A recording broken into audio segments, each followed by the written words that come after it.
All right, everybody, let's do a quick mic check.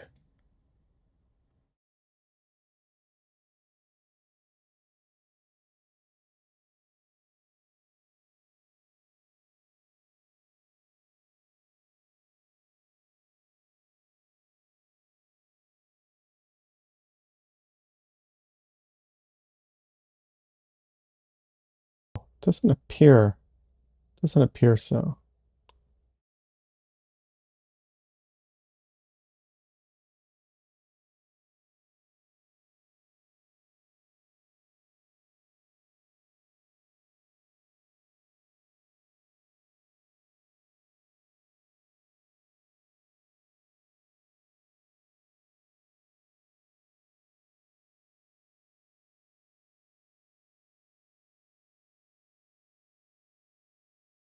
Okay, great. I'm glad you can hear me, Michelle. So I assume everyone else can as well. Welcome. We'll be on camera in just a minute.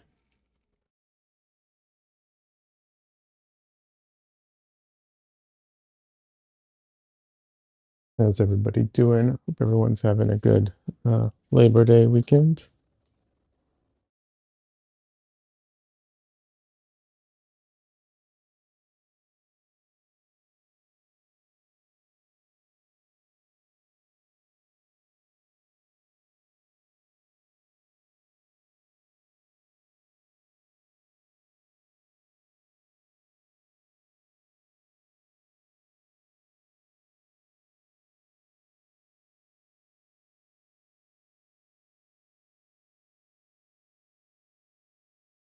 There we go.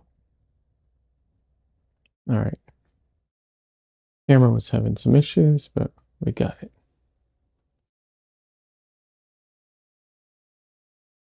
Hey, Cassandra. Welcome. Sleepy Sunday? Yeah, I feel that. I feel that for sure.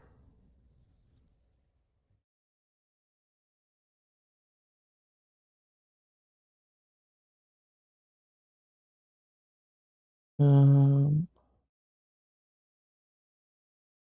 1 second. Just gotta fix this. Nope.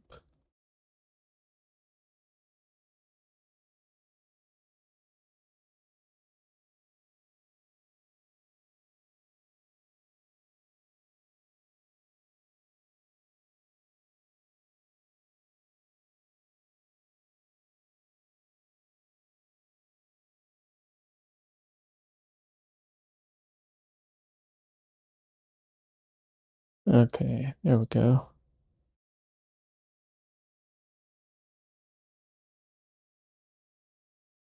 All right, everything is set up.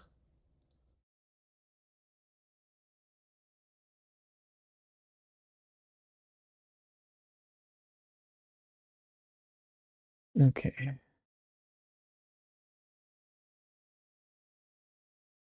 So I clearly am going to be working on this painting some more.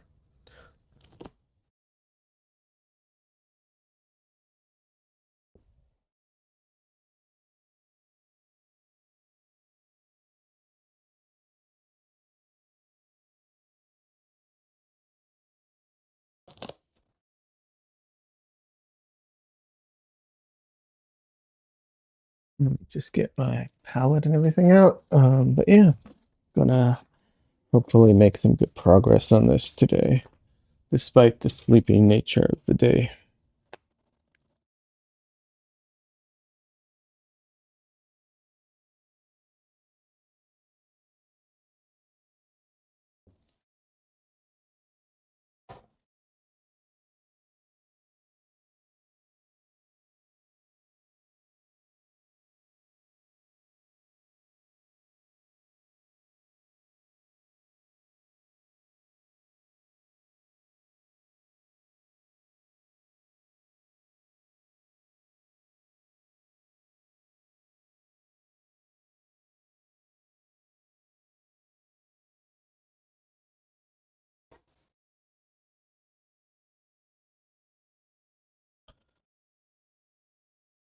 Oop, that is still wet. Okay.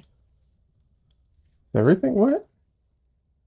Uh, that is. Huh.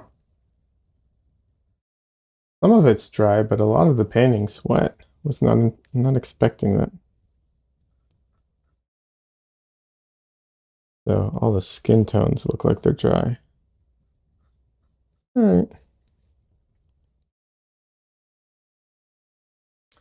Which means I probably won't oil out the whole thing, but I'll just like oil out the guy.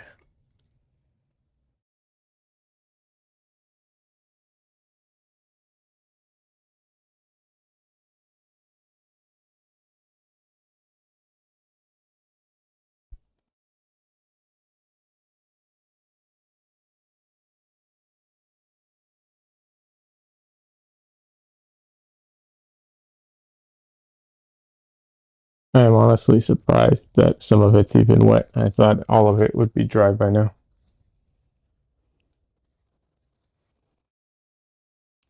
Like sticky and annoying wet, it's hard to tell with my finger. I'll know when I use the brush, probably though. Just given how long it's been since I worked on it, 'cause I haven't touched it since Wednesday. Um, so most likely,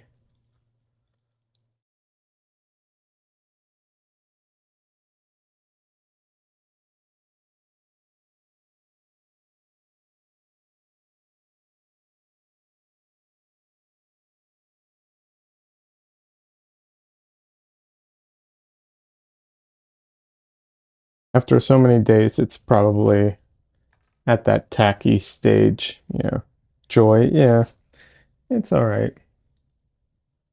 It's annoying, but it's workable.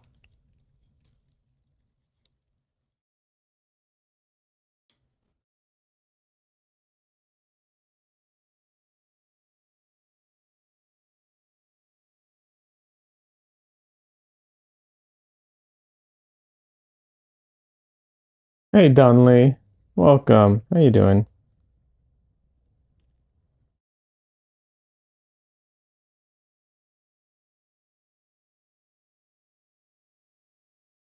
How was movie night?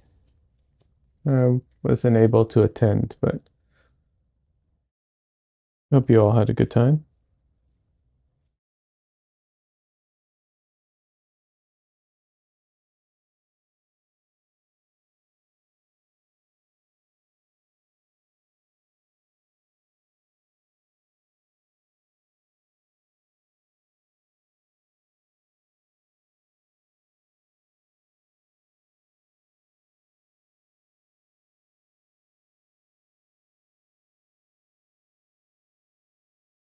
That's weird. The exposure looks like it's overexposed now.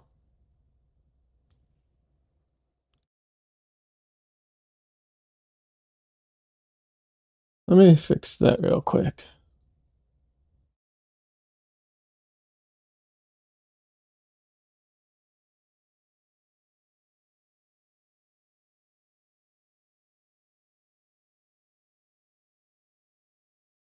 Hmm.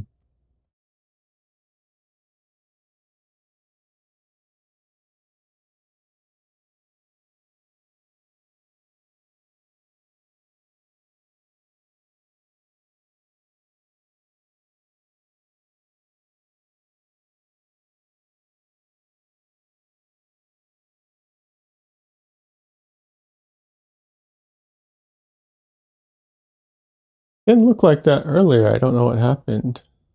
It's very strange.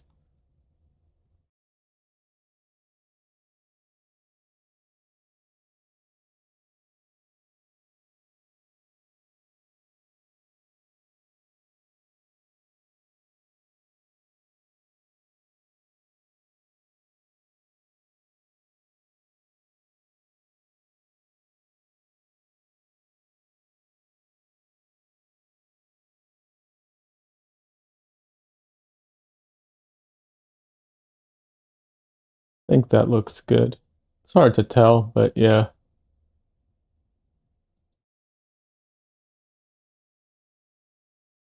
that's too dark.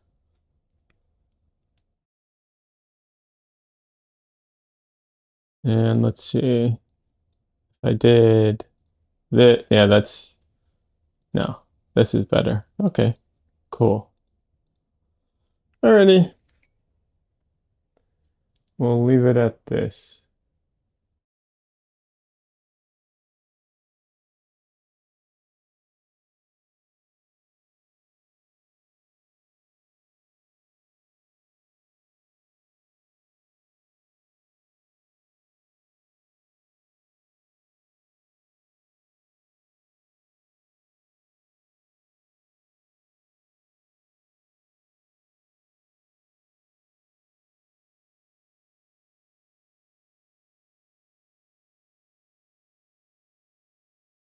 So I'm just oiling out the figure because everything else is either wet or if it's dry, um, I'll just end up covering it anyway, so it's not going to make a big difference.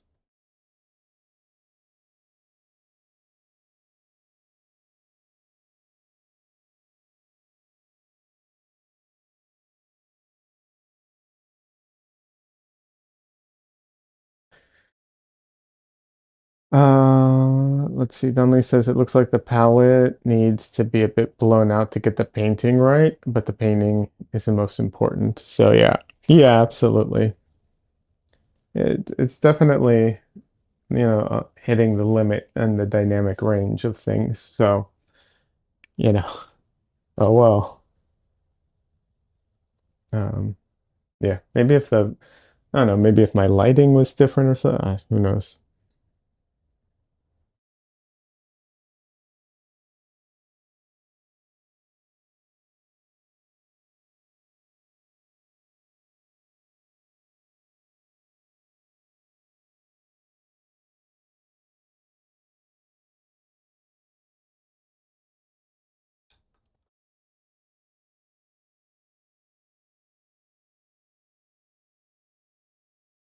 Feels like most of my palette's pretty wet still, which is good.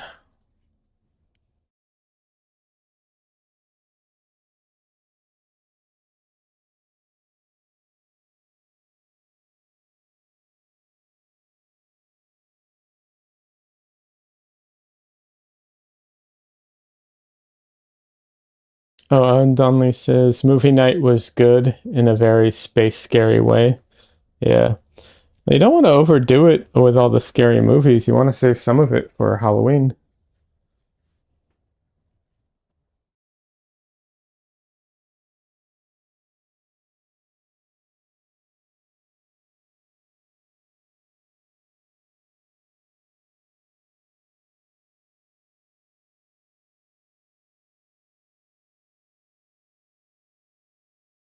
Cassandra says, is it an ambient humidity thing maybe with all the rain? I doubt it. Um, well, for one, oil paint isn't, um, technically speaking, oil paint isn't wet like with fluid or liquid, with water basically. So it dries via oxidation. So and not that humidity can't affect oxidation, uh, but I think it's more heat related than it is um, humidity. But I could be wrong about that. I'm not an expert at oxidation.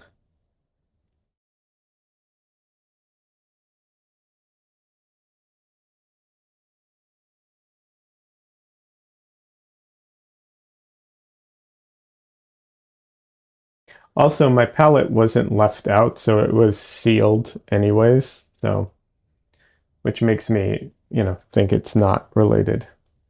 Although the painting clearly, some of it is still wet. So, yeah, I don't know.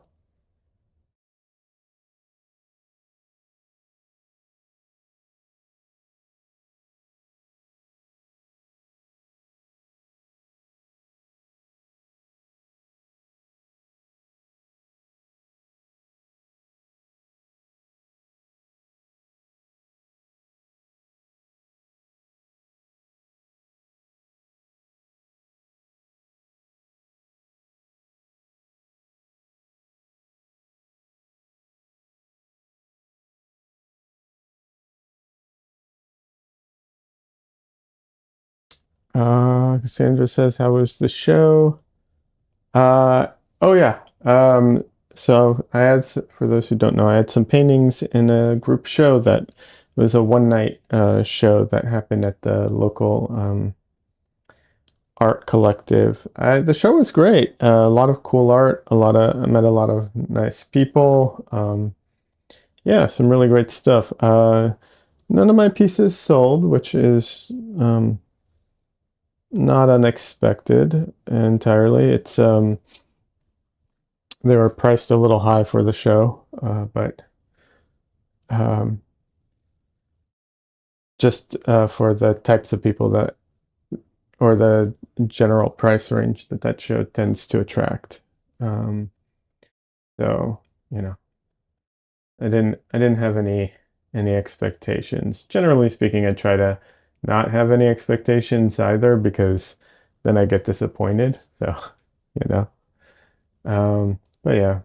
But the show was great. A lot of fun, a lot of cool people, and got a ton of compliments on my paintings, and you know, it's nice. Donnelly says my Discord members made the scary movie choice, but yeah, next week will hopefully be a comedy or something.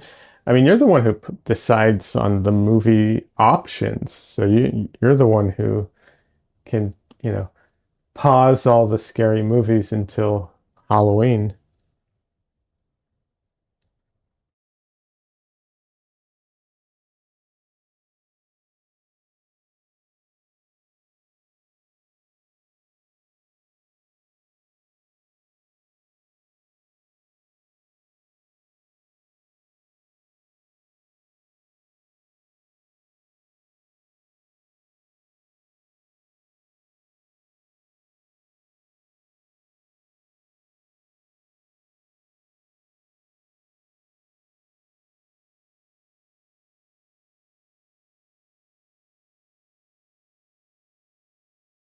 That's right, Donnelly. I'm on to you. I mean, you know, if you want to keep the scary movies running, that's fine. I'm sure you can't. Sure, there's enough scary movies out there that you won't run out.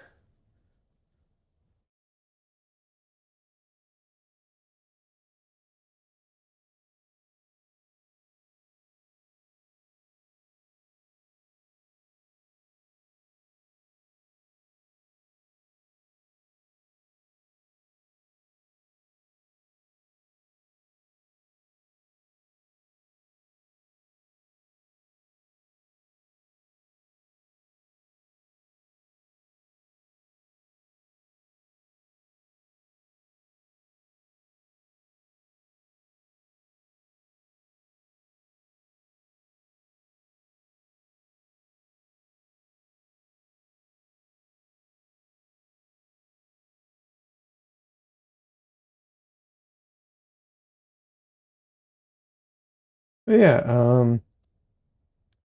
the show is good. I don't know what more I have to say about it. It was fun.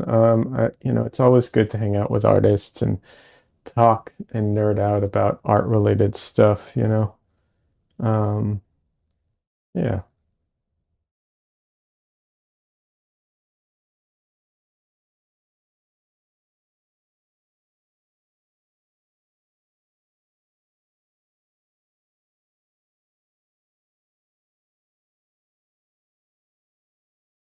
I mean, I know I get to do that here, but as much as I love talking art on stream, uh, in person is definitely, you know, different. Cassandra says I saw a couple of photos, looked like a good turnout. Oh yeah, it was a good turnout. Good turnout. I'll be posting photos um, either today or tomorrow when I get the chance. I took photos, I took video. Um, I just I didn't I didn't want to post while I was there, and I didn't want to post late at night either after the show. So I was like, oh, I'll just wait till tomorrow. And then I was busy early today, so I didn't get to it.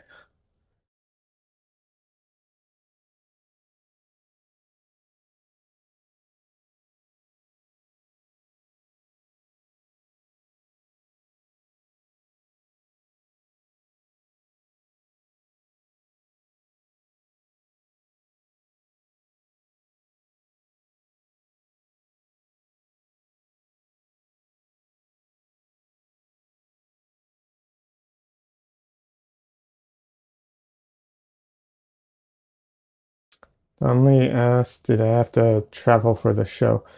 It's like 30-minute drive, so not really. I wouldn't consider that traveling for the show. Yeah, it's a local art collective. Uh, Local being, you know, relatively speaking.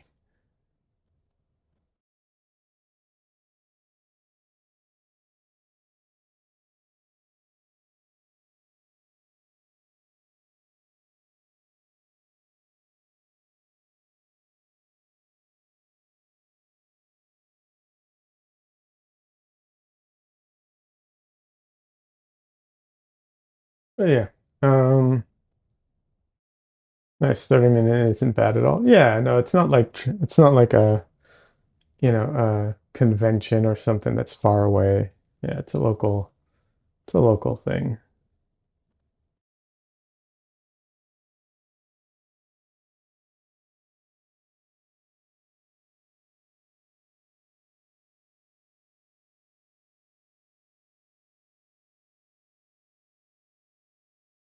Like, I don't know if I'll be able to find, a local gallery to represent me, because galleries are, it's like certain galleries, what's it called? Have a certain type of clientele that wants certain type of art and so on. So, I don't know if I'll find a gallery to represent me, period, because like that whole thing is a whole process. But I know a lot of artists who are represented by galleries that are like out of state or far, that are far from where they live. Actually, there's a benefit to that because a lot of galleries have a kind of non-compete clause in their representation, which means like with you're not allowed to have another gallery selling your stuff within a certain distance around that their gallery.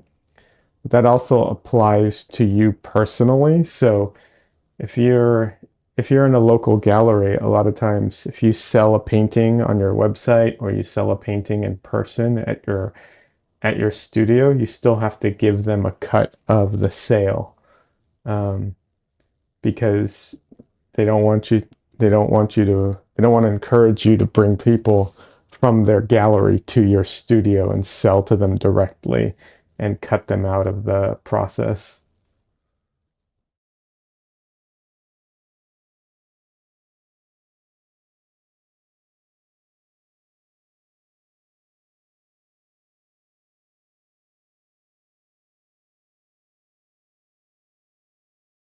So a lot of times people, prefer to be represented by galleries that are a bit a ways away so they don't have to worry about that.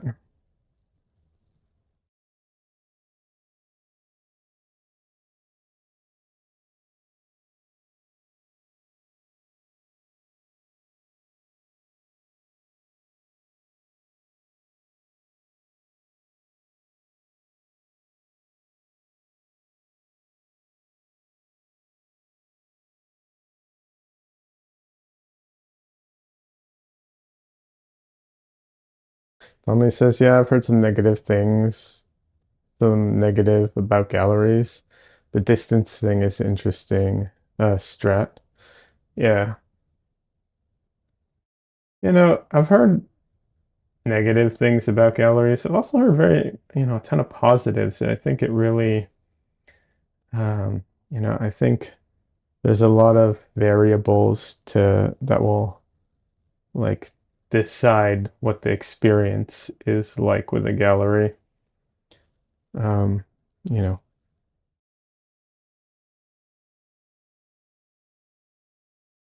I think obviously the type of, who the gallery owners are and how they act obviously is going to be a big thing, but it's not the only thing. You could have a gallery theoretically that's really cool, acts, really treats you well, but, still have a negative experience with galleries in general. Um, just depending on certain factors.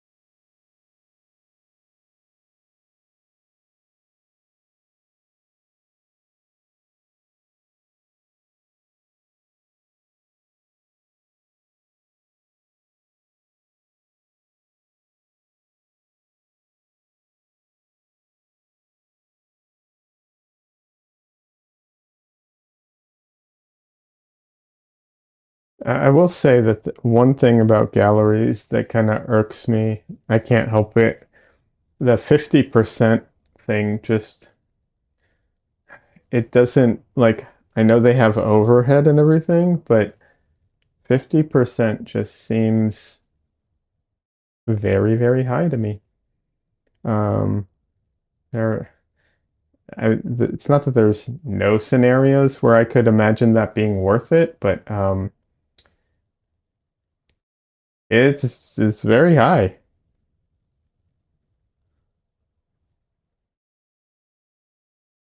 Says, I'm not sure how you check, I suppose, word of mouth. I think looking for a gallery that is actively promoting and the community they're in actively supports them. Yeah, it's tough. Definitely word of mouth is one. It is difficult to know uh, for sure. It's also really difficult because there are like some collectors aren't very public about the fact that they collect. So, um, and sometimes those, those, what's it called? Connections that the galleries have are kind of private.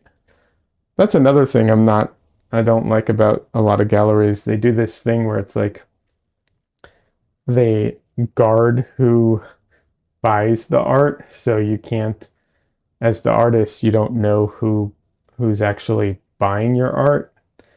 Um, and the idea there is once again so that you can't like circumvent the gallery to sell to them directly, but I feel like I feel like if you're going to have a really good relationship with the artist, that's not a good way of going about it. So, no poaching their clients. I understand the theory behind it, but yeah, I don't feel like that's a good way of. I mean, if I guess maybe if the depends on the artist, but yeah, I don't know. I feel like that's a bad way of developing good relationships between the artist and the gallery and the collector because you know um, you want to develop that personal connection with some of your collectors for sure.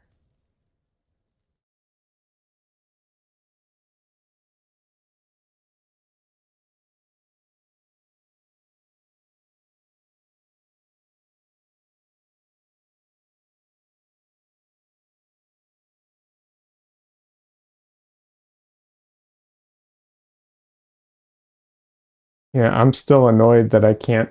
Uh, I need to reach out to them. Maybe they'll give me the information if I email them directly. But I don't know who ended up buying the landscape painting I did for that charity, and I would really like to know so I can message them and maybe go over there and go to their place and what's it called? Varnish the painting um, because it was not varnished.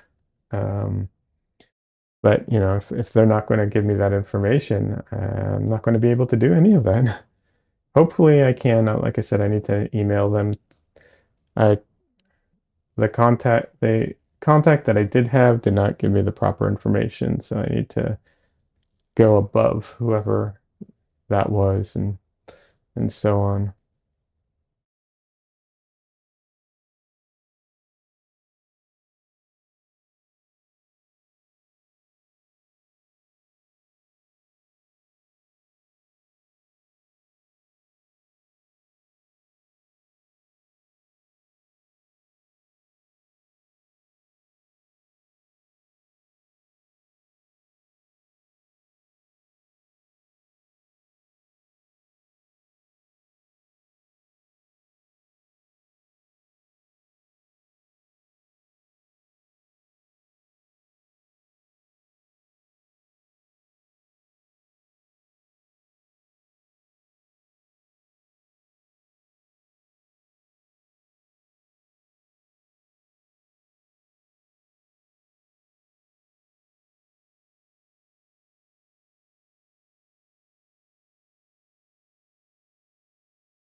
But because like my feeling on it is like if I were to work with a gallery and they're getting me sales and they're the ones who are getting my, collectors to me, like why would I ever want to cut them out of the experience for a quick buck? That makes no sense.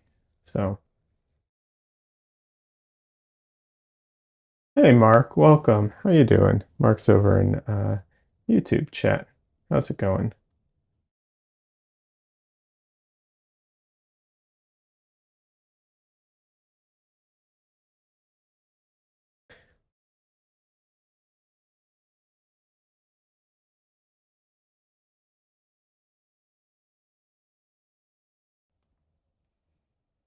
We were talking about galleries and gallery representation and that whole thing.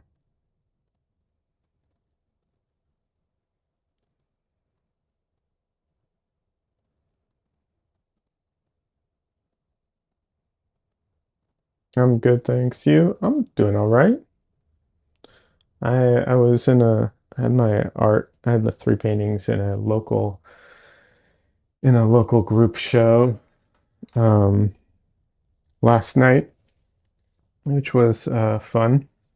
So that's what kicked off the conversation. But yeah, doing all right.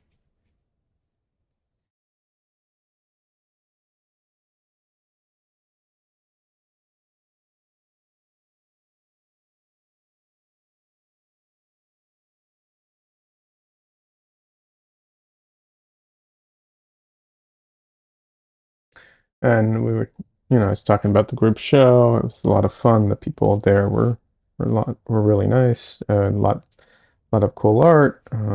Pretty good turnout. And then we started talking about like getting gallery representation and stuff like that. And that's a whole thing. But yeah,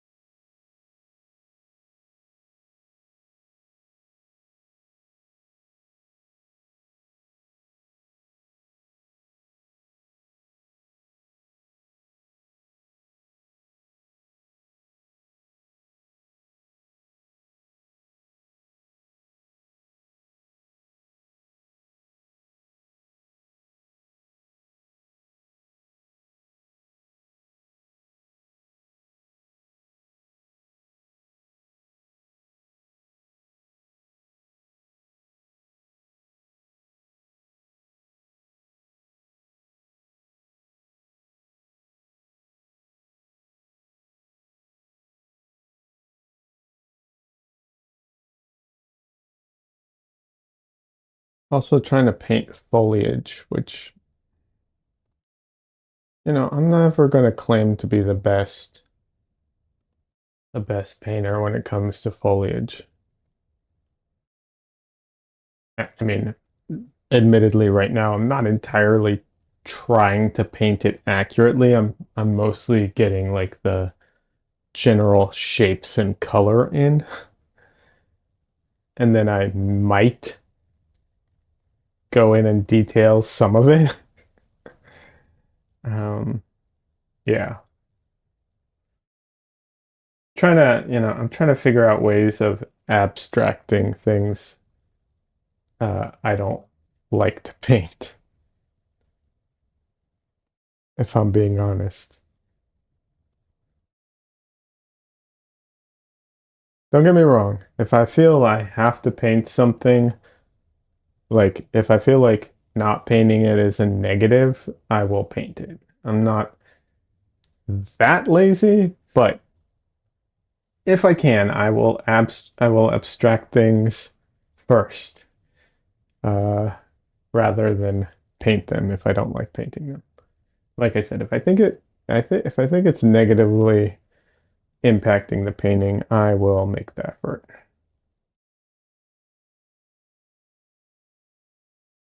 Of course, some of that will always be uh, subjective. So I know some people will disagree with some of my choices, but what can you do?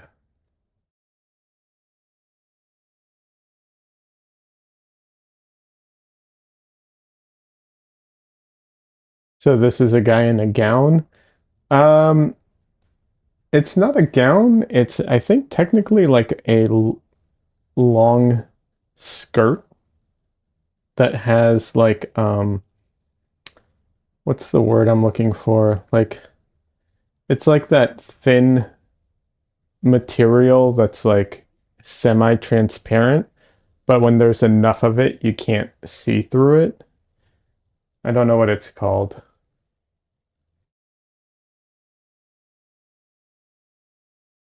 I would say it's like a tutu, but tutus, I associate them with ballerinas and like they're much shorter. Sandra says a tool, like a, I don't know how to pronounce that, if that's the pronunciation, not tool, T-O-L, but T-U-L-L-E. Maybe that might be right. I don't know. That was right? Okay.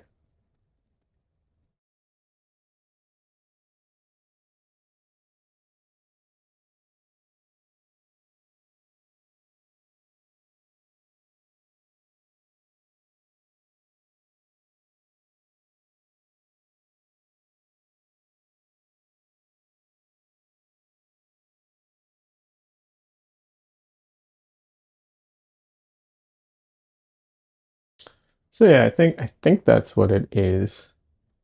Now, why the guy is wearing it, feel free to make your own mind on that. Mark says, I thought it might be a warrior outfit of some type.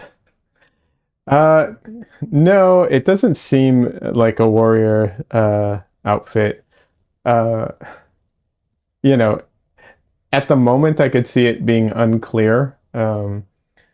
But at the same time, I don't, you know, he's not like with the exception of the skirt, everything is kind of fitting for that. So I don't, I mean, he doesn't have like paint on or weapons. So I have no idea. This is an image I found online.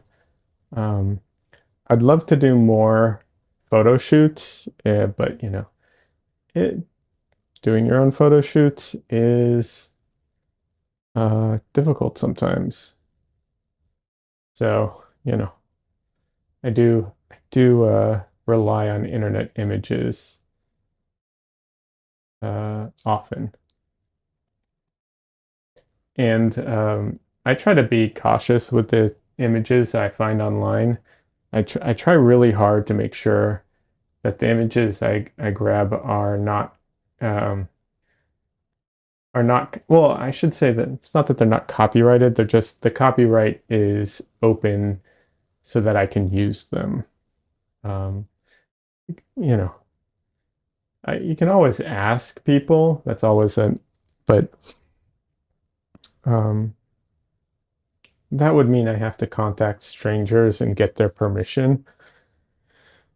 A lot of people just don't respond to messages online anyways, so I kind of just don't do that as much. His stance looks aggressive is what made me think that. Yeah, I could see that. It does have that. Although it might look less aggressive with the one once the hands are painted because they're not going to be in fists. But yeah, I could totally see that.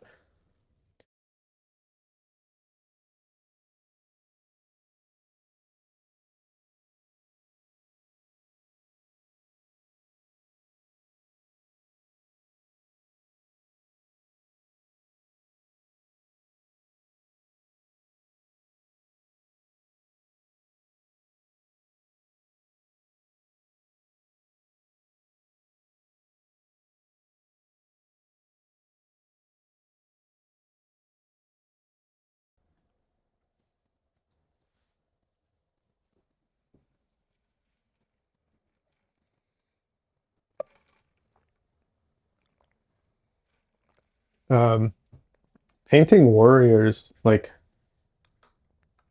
I like fantasy stuff. I like all that kind of stuff.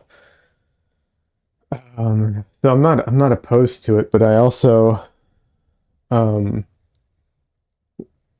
need to be no, not need to be, or I'm cautious of it because I don't want it to look like when I do a fantasy painting, it's going to look like a fantasy painting, but otherwise, as soon as you make as soon as you paint a warrior, it already looks like fantasy, like automatically. And if that's not the intention, then you know, um, then I don't I like steer away from it. Also, a lot of the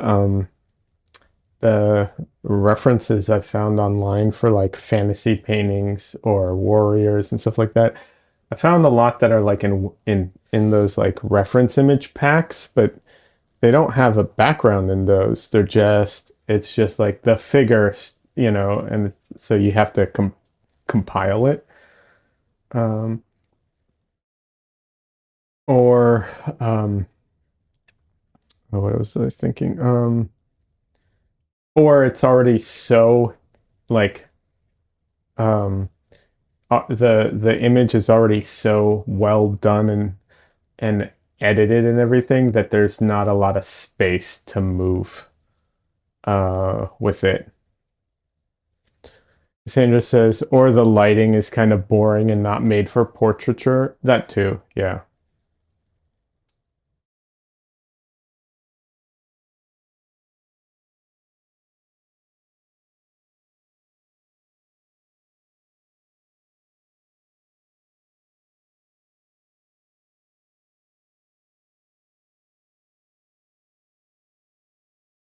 Especially, I see that mostly with like on Instagram. Like there's all kinds of models or sort of looking for cosplayers who dress up in fantasy stuff, and either the those ones it's usually the lighting just is it's more to show off their figure than it is to you know for like a portrait, or it's already like it like there's a photographer and model I follow. They work together a lot. That's how I followed both of them, and they do fantastic they do fantastic stuff, but it's A, super edited, and B, it's what's it called? Almost always it's copyrighted material.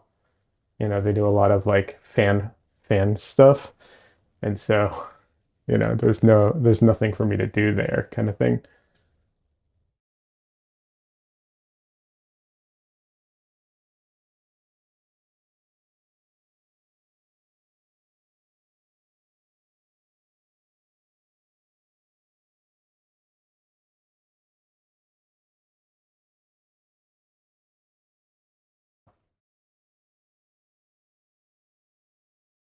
But like I said, I'm not opposed to doing fantasy stuff at some point. Frank Frazetta, one of my favorite artists, and definitely other artists out there that I love that do fantasy stuff. And, coming having a background in comic books is definitely like this is stuff I like. So,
let's see. Mark says, I pointed out your work to another portrait painter the other day. He was impressed. Oh, thank you. That's very kind of you. I appreciate that. Thank you very much. Both for doing it and for telling me. I do appreciate that. It's nice to hear. Um, someone um, at the show the other night gave me a really, really good compliment. I I got some nice compliments last night, and that's always nice, of course. Um, and but it can, and even though I didn't expect anything to sell, because like I said, it's not, they don't sell a lot there, and it's not the type of location that I think attracts a lot of like collectors. Um, it's just, for whatever reason that they what's it called? Attract more artists because it's like um a art collective, so it attracts more artists than it does collectors.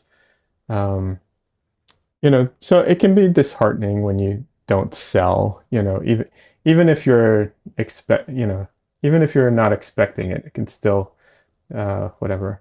But as I was picking up the artwork, um, I was talking to some of the other artists there that hadn't seen my work and they wanted to see it, and they were all impressed and liked it a lot. And um, I was like, yeah, but none sold. And I was like, probably because the prices are a little too high for this venue. And so one of them was like, no, you mean priced accurately. And I was like, that's sweet. That's a very um, that's a very sweet compliment. So I appreciate it. That's all I'm trying to say. Thank you.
Yeah, that is too yellow, but I wanna, I do want to get some more color into the figure. So I swear, sometimes I feel like some of the painting choices I make are less for the painting itself and more for my brain so that I can tell my brain to do something. It's like, okay, now that I have this bright yellow on the figure, now my brain is recalibrating all the color choices and being like, oh, okay, let's go more saturated. I don't know if anybody else feels that way, but that's how I feel sometimes when I'm painting. Like, could I jump straight into the right color? Theoretically, yes. Will I? No.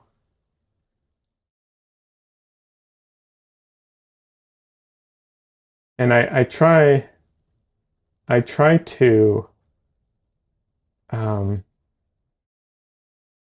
I either try to cut those things out when I can, but when I feel like I can't, I try to build on them in some ways because, so if I can't reach the colors I want immediately, or if I can't get the drawing down perfect right away or whatever it is, and I try to find ways of making those extra steps add something and not just being extra steps for the point of extra steps.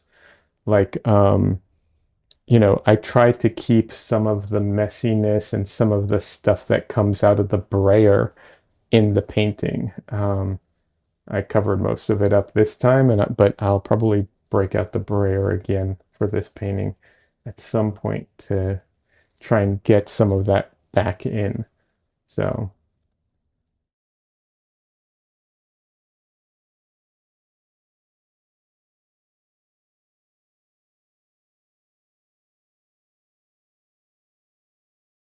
ideally, and this is impossible, but for me, I guess, but ideally you'd have no extra uh, or unnecessary steps at all in the painting process. But like that's realistically not how most people paint.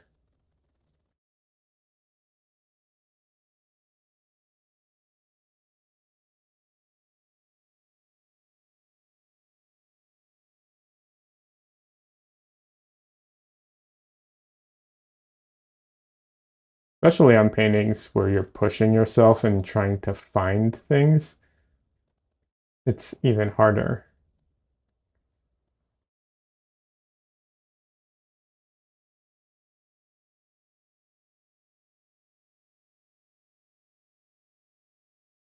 Oh, I should. One of the things that kind of goes into what I was talking about selling and your friend Mark and all that. Lately, it's been a bit frustrating because I've been getting a ton of messages online. Every time I post, I'll get messages of people asking how they can buy my painting and where they can buy it, and if I sell it, and do I sell it as NFTs too? And I quickly realized, oh, all of these are just scams, but it's very disheartening to get constantly messaged about wanting sale, to buy your stuff only to realize it's all scams. So I appreciate the compliment, and that's why some of this stuff has been like front of mind lately.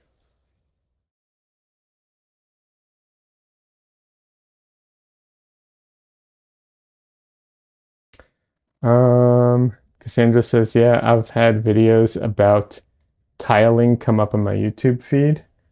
Oh, tiling, like painting, like how you stack the colors and everything. Yeah,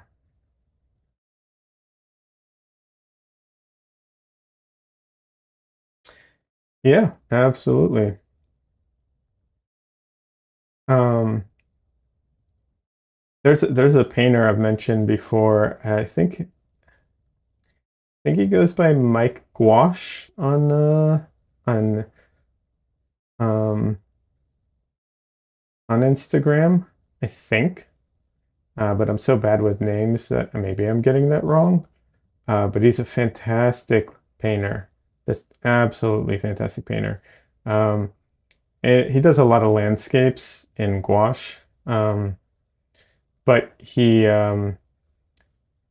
I've seen him do landscape paintings digitally that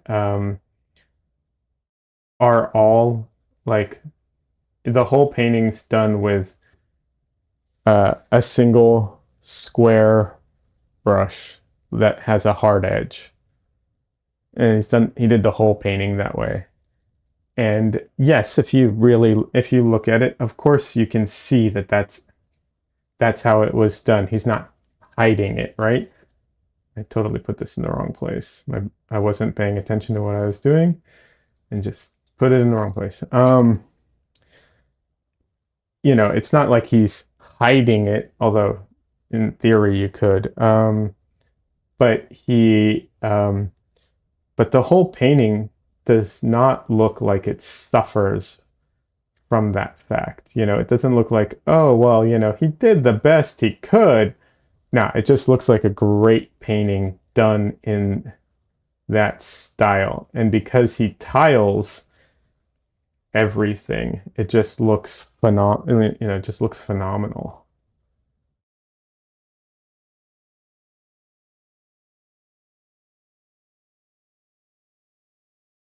I also remember when I took a class with Jennifer Balkin, um, between I forget which, it doesn't matter. At one point, my between classes, because it was like every week, it was once a week. My paint dried, and it dried in an area where I wanted a very soft edge, but it had dried and it was a very hard edge. So, hold on a second. Mark asks, are you talking about James Gurney? I am not talking about James Gurney, but James Gurney is a phenomenal painter who does landscapes, as you know. But this is for anyone who doesn't know. Phenomenal painter. Yeah, he also paints in gouache. And I'm sure he's talked about tiling before as well. He is so good. Um, I just wish you would stop promoting James Gurney. If you're listening, please stop promoting casein as a paint. Please stop it. Just stop it. Um, anyways, but no. So in my class, this is like 5 years ago. I was still new to oil painting, and I asked Jennifer Balkin, like, how do I deal with this fact that it dried with a very hard edge, but I want a soft edge? And she's like, well, a few ways you can deal with it. One is you could just cover it up, which is not the hardest thing to do, or you can just make uh, very small tiles right next to it and just change the values very slightly until you make that transition and get it to the as soft as you want it.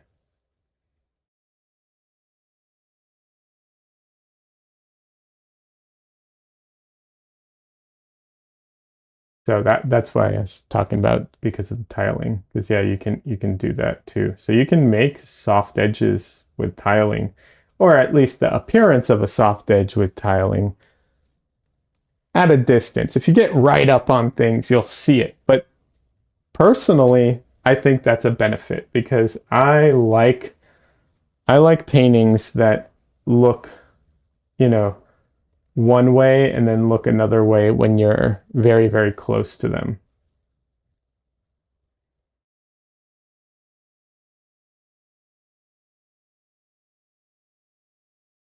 I like that. I like that effect personally.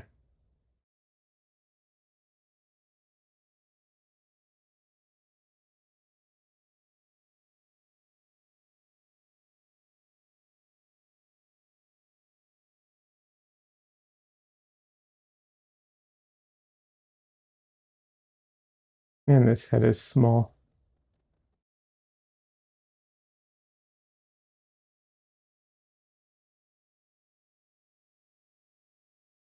Yeah, I remember this James Gurney video where he went to a plein air um, convention or something, and he had his sketchbook with him, but it turned out that he didn't have any empty pages in the sketchbook, so he just poured water over one of the paintings in it and erased it because it's gouache. It's always he could always reactivate it, and then um, and then he just did a fantastic painting on top of on that page. Just like, geez, man, you make it look so easy.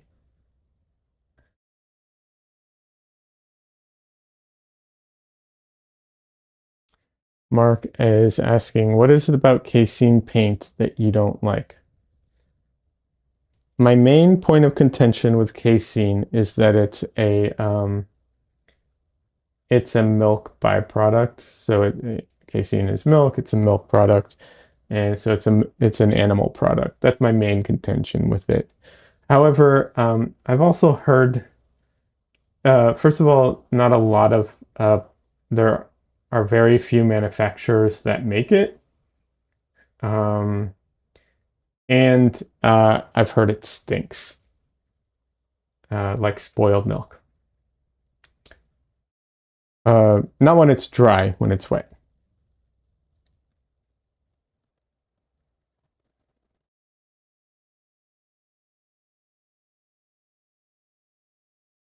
Obviously, that doesn't affect me much, but you know,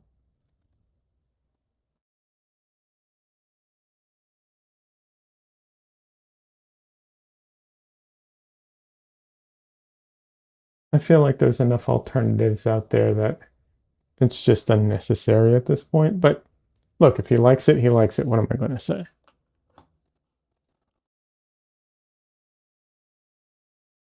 I just know there are alternatives at this point, you know?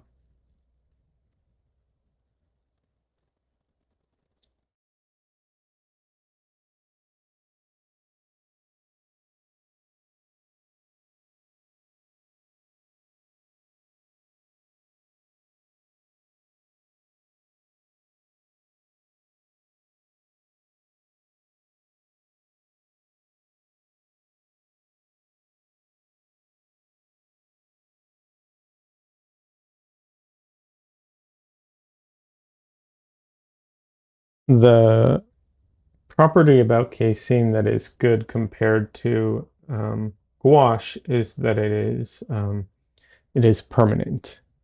Uh, it doesn't reactivate with water, but they do make acrylic gouache that essentially does the same thing.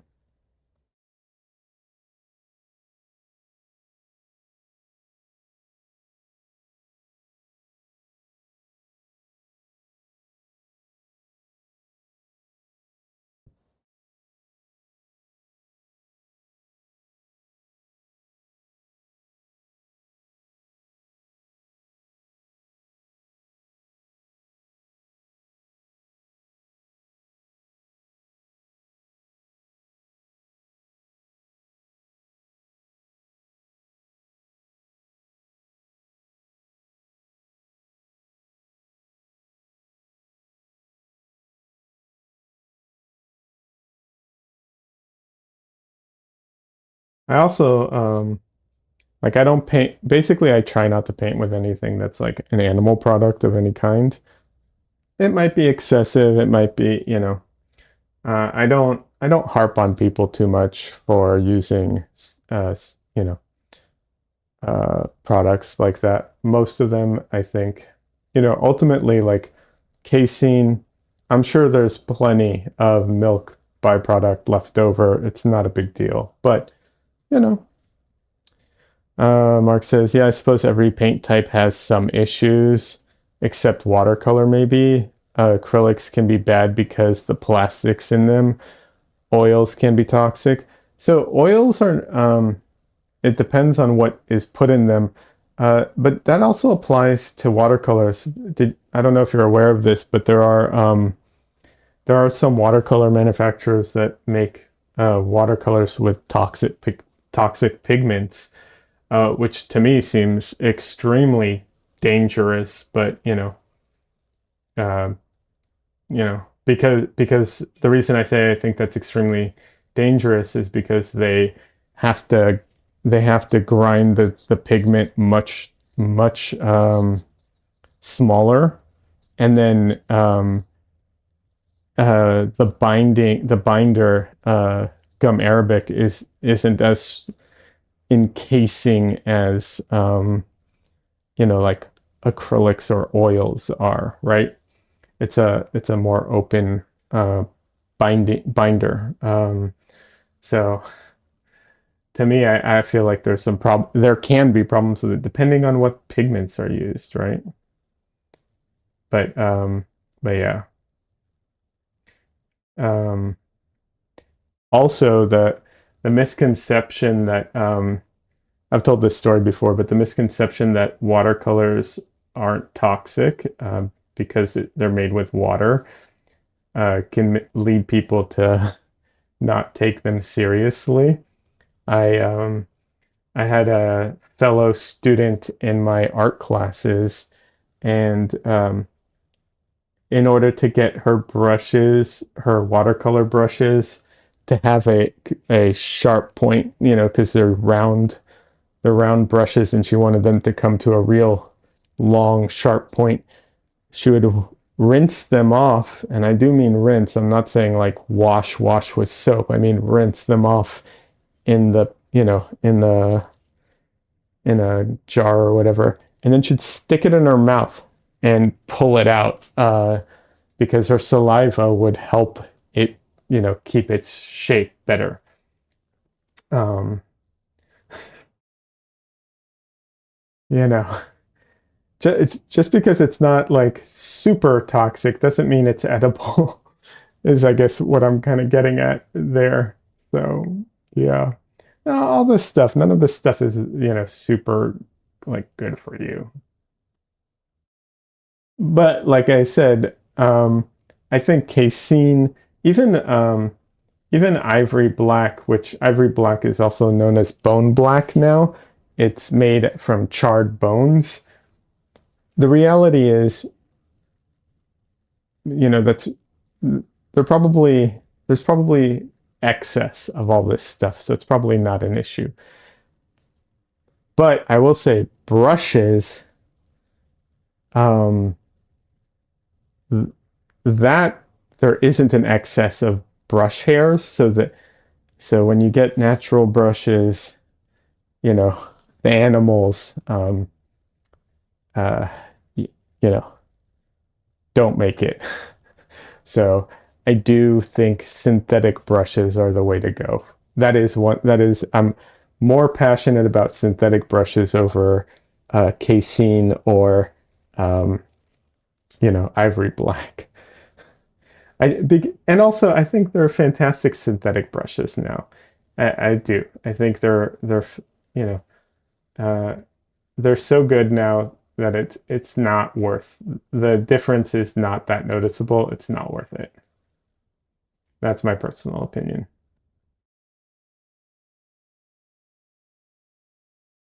And Mark says yuck to like putting the brush in your mouth. Yes, yuck, absolutely. That is one of this what the my YouTube channel has a few mottos, but the main one, the big one, is don't eat your paint. And that putting your brush in your mouth that way uh, means you're eating your paint. Less of it, but still, don't eat your paint.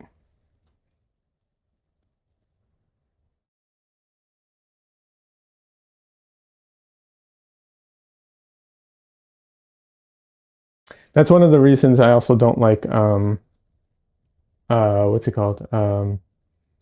Oh, pastels, the dust. You don't want to inhale your paints either.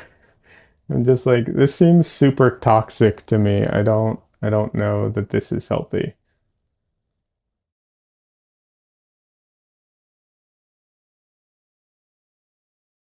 I feel like it's probably not healthy. Although I will say this, even if pastels were 100% fine, um, they're so messy that I don't like them.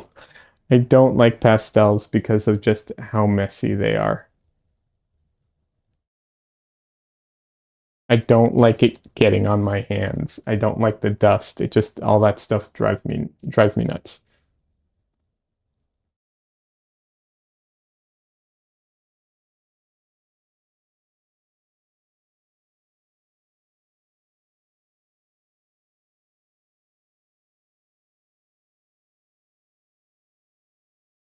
Charcoal too. I hate working in charcoal for that reason.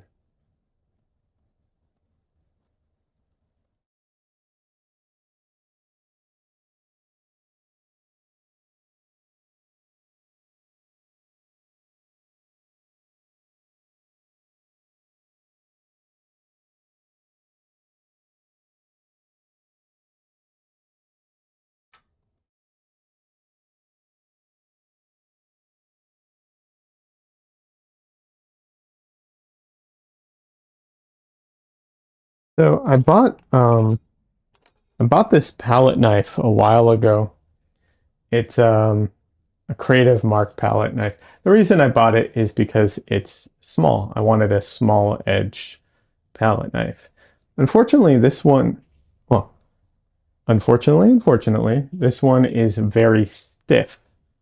Probably because it's small, yeah, that contributes to it being very stiff. So, because of that, this palette knife is by default is turned into the palette knife I use to scrape off uh, dry paint a lot of times because it's so stiff and sharp and small that I can really get in there if I have any, like I had a ridge right here that I wanted to get rid of. So I used the palette knife for that.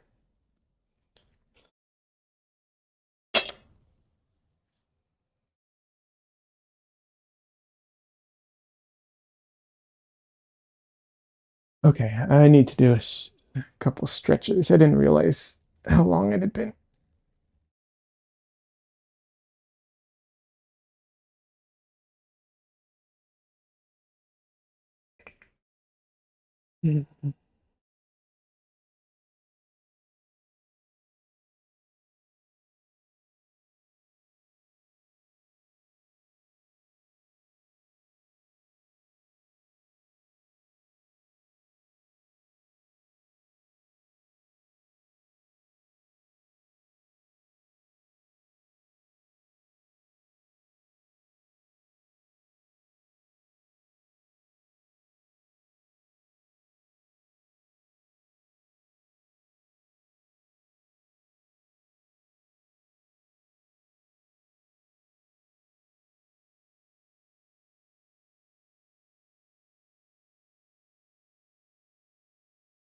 Yeah, I'm I'm torn about the gloves.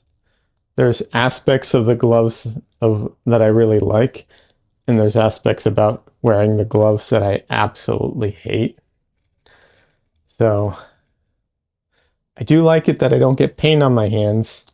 I like that because I hate being like all messy and grungy.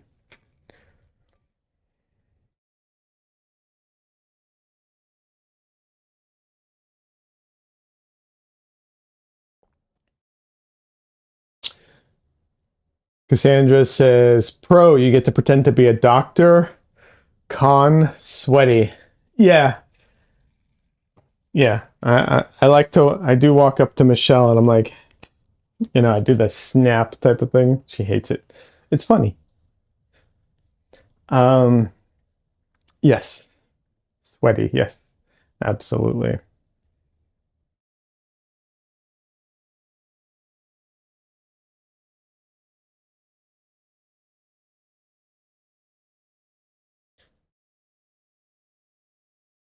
The biggest pro is just having instantaneous clean hands. That's the big thing. Like, I wouldn't be able to pick up Dresden and hold him on camera or while I was painting. I wouldn't even be able to pet him while I was painting um, if I had paint on my hands. And so being able to instantly have clean hands is worth it. Mark says, I can't wear gloves. I use my fingers to blend or create a soft edge too much. Uh, I I understand that, Mark. I totally get that. I would I would say that some of the gloves, like these ones, they have a little bit of texture around the fingers.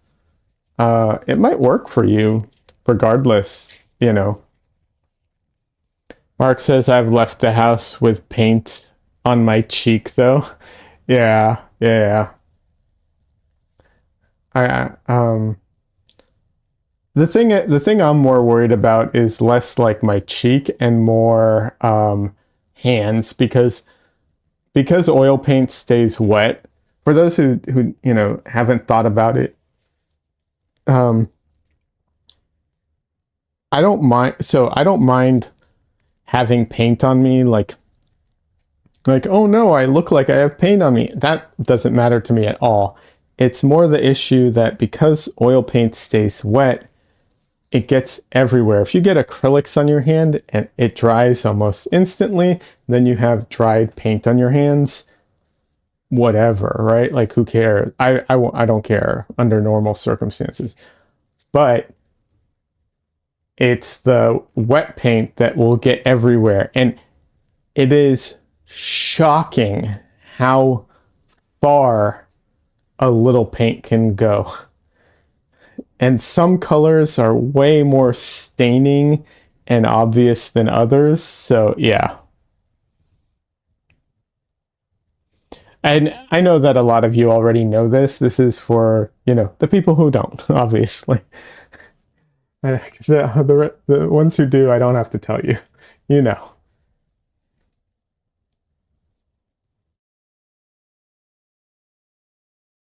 But yeah, I know a lot of artists, they do that. They use their hands, and so they don't want to wear gloves. I get that. But I will say, I do think I am shocked at how well the you know the gloves function. It like in that capacity.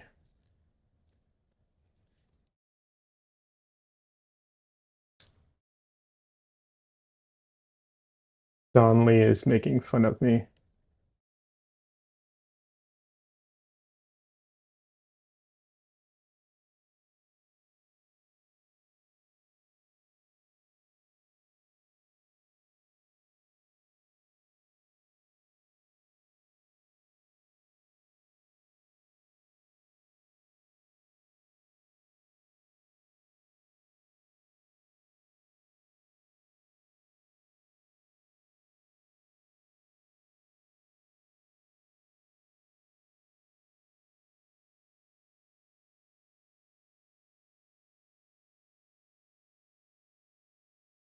One of my favorite painters, um, who used to stream, uh, Pink Epoxy. Uh, she would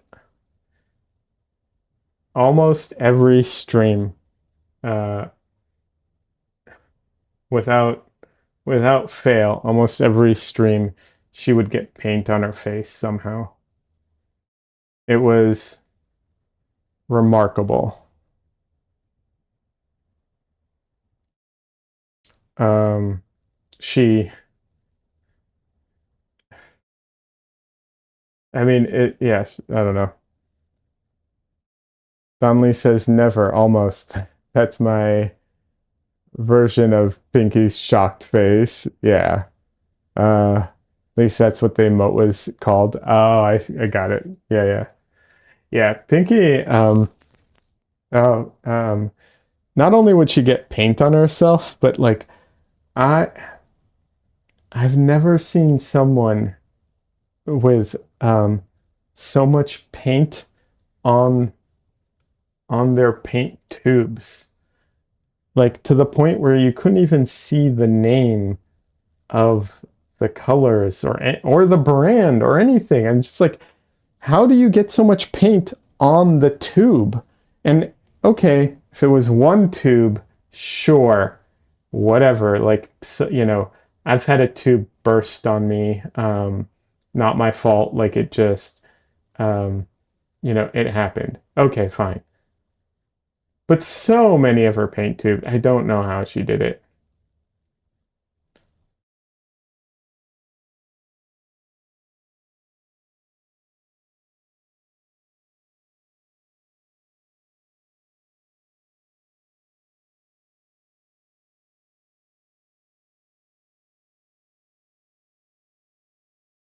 But yeah, she's a fantastic painter. I wish she'd come back to Twitch or YouTube or Instagram. I just wish she'd come back in some capacity because she's great.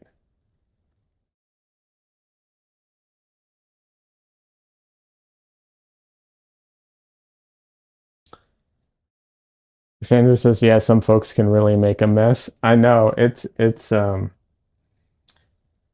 something.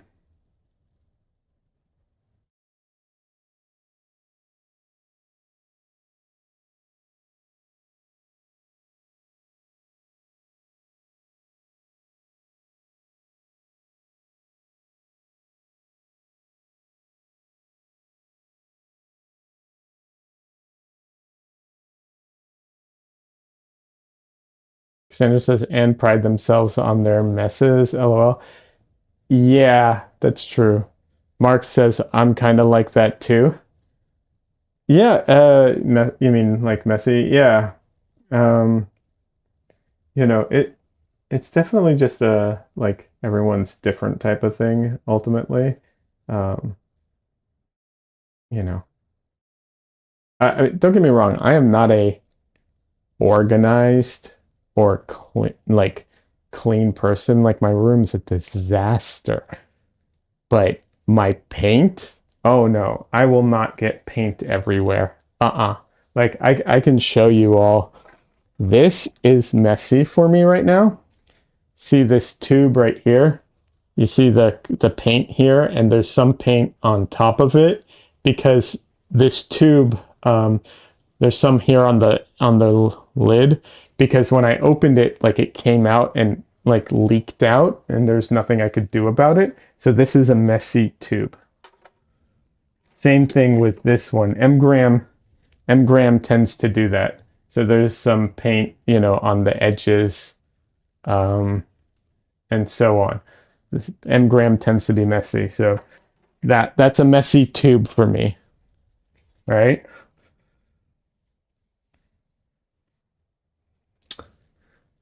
Mark says I'm kind of like that too. I also have the messiest palette because the dark colors give me something to compare when I mix. I get that. Cassandra says my old paint lids, if you screwed them on too hard, you would literally bust a cap. Yeah. Cassandra says most of my messes come from dropping my paint brushes by accident. Yeah. I'd pop open like a it'd pop open like a tin can almost. The your brushes. Yeah, yeah. I so I did once spill like the jar of oil that I was cleaning my brushes in. I dropped it. That was a big mess. But to me, that's a one-time thing, right? Like it dropped, it leaked, I cleaned it up, I made a like I took a lot of time to clean it up and I did all, Now now I have underneath, so where I paint, I have a rug on top of my carpet, which I had before, but now for extra protection, I have the rug, and underneath the rug, I have one of those plastic mats for your chairs and cardboard under that. So it'll never reach the carpet, the actual carpet. Um, But yeah, mistakes happen, you know. But yeah, but overall, like, yeah, but the thing is, like, I've dropped a brush before and gotten paint on the rug that I have, but I immediately clean it up. I'll never leave it. Immediately clean it up. Mark says Mgram is my favorite brand, very vibrant in my opinion. I love Mgram. Mgram is so far my favorite. I I have limited experience with paint brands. I have used I need a break from the gloves for a minute. I've used Winsor Newton and I've used Gamblin and Mgram, and but so far Mgram's my favorite. I've used some other brands, but because they were um, specialty paints or specialty colors, I'm not going to judge. For instance, I have a Williamsburg tube of paint that I don't think is a very good tube of paint. But that doesn't mean that I judge Williamsburg for it necessarily because um, it's lead white. Um, Technically, I think it's flake white or I can't remember, but it's lead white basically. And that's kind of a unique color. And maybe it's good, maybe it's not. It's the only one I've ever had. I can't compare it to other lead white, you know, and I definitely can't compare it to other regular whites. So, what you're gonna do? Um,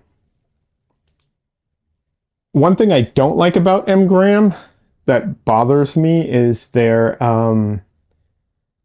titanium white is their titanium white has zinc in it, so I don't buy their titanium white anymore. Um, that's a disadvantage of Mgram. I don't buy any from after doing some research, I will not buy any titanium white that has zinc in it. So it's supposedly bad for the paint and the paint film over time. So, yeah. Um, I did buy this titanium white that I haven't tried yet. It's a new brand, so it might be trash. I don't know. It's You can't even see it because of the brightness. Tuscan Pine.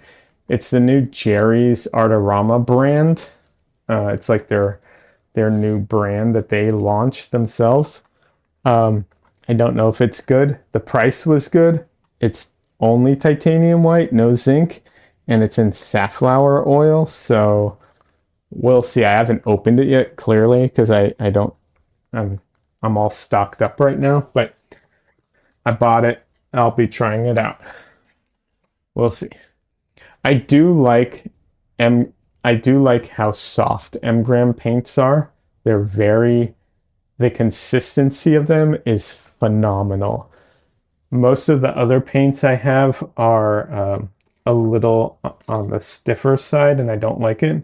Especially Mgram, not Mgram. Sorry, especially Gamblin. Mgram's the soft one. Gamblin's stiffer in a way that I don't like, but you know, it's not horrible. You can get around stiffness in your paints. For anyone who's buying paints, like you can get around that. But Mgram to me comes out at a fantastic consistency where I don't need to do much to it. Let's see. Mark says, believe it or not, I still have a big tube of Phthalo Blue from Winsor Newton. Uh, that is at least 30 years old. I believe it. A little thick, but add some oil and it's still usable. Yep. Mark says, yeah, that's what I like too. Mgram moves easily. Yeah, it does. And the thing is, if you want to do impasto, like minor impasto, like very minor impasto, Mgram works fine. Like it has enough body that it doesn't like pool into a puddle, right? So if you want a little impasto, that's fine. But if you want like really thick impasto and you're like, well, Mgram doesn't move, That's what Impasto Medium is for. This is from Rublev, but you can get Impasto Medium from other brands. So anyone who's like, and generally I don't paint, like I like Impasto, but my whole painting isn't going to be Impasto. So to me, it makes sense to have paint that moves better and use Impasto for the specifics versus paint that's super thick that I constantly need to thin out. Yeah. Hey, Des, good to see you. How you doing? Welcome. But yeah, I do believe the phthalo blue. If you don't, if you're not doing like very blue paintings, that stuff will last forever. This is how long phthalo blue can last. Okay, I this is not my originally my tube of paint. This is phthalo blue. It's Gamblin. Um, it was it was a little thicker than this when I got it. Someone gifted it to me. They were getting rid of their oil paints, and I grabbed a couple things from them, and it had this tube there. I've already gone through everything else they'd given me except for this one tube of phthalo blue, and I already bought the replacement for it, and I still, I bought the replacement in case I ran out of it,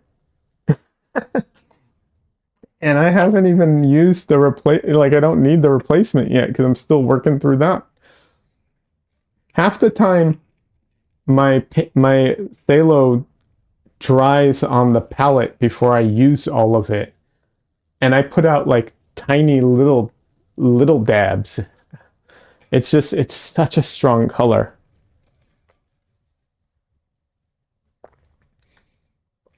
Des says a teeny dab will do you. Yeah, absolutely.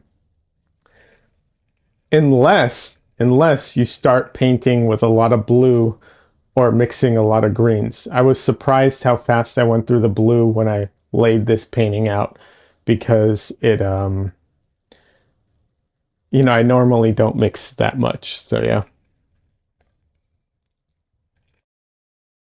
Don Lee says, what paints do you go through the most? Easy.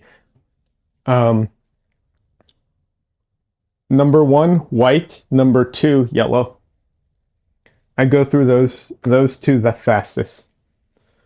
And it's all the white is because it's there's so many mixes. Like it goes into not every mix, but most mixes. Most of my mixes have white in it. And yellow because it's the weakest tinting paint on my palette. Even the red, I use quinacridone rose, and quinacridone rose isn't as strong as phthalo blue, but it's not far behind. It is a very strong color.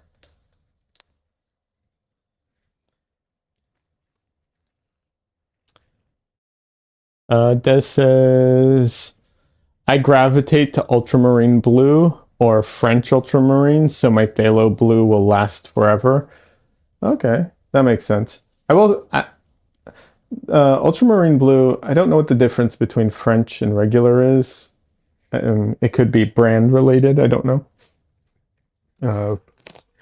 Let's see. Yeah, the one I have here is ultramarine blue.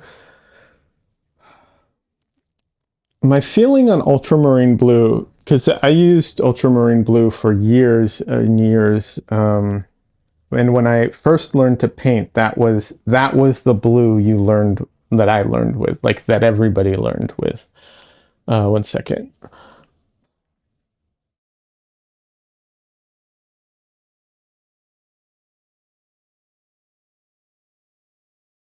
Um,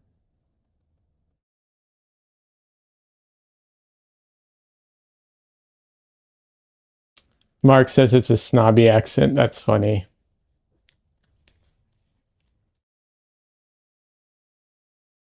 Um, um, oh my God, my brain. So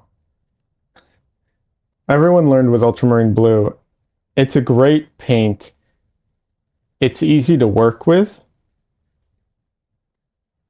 but it leans too red for me.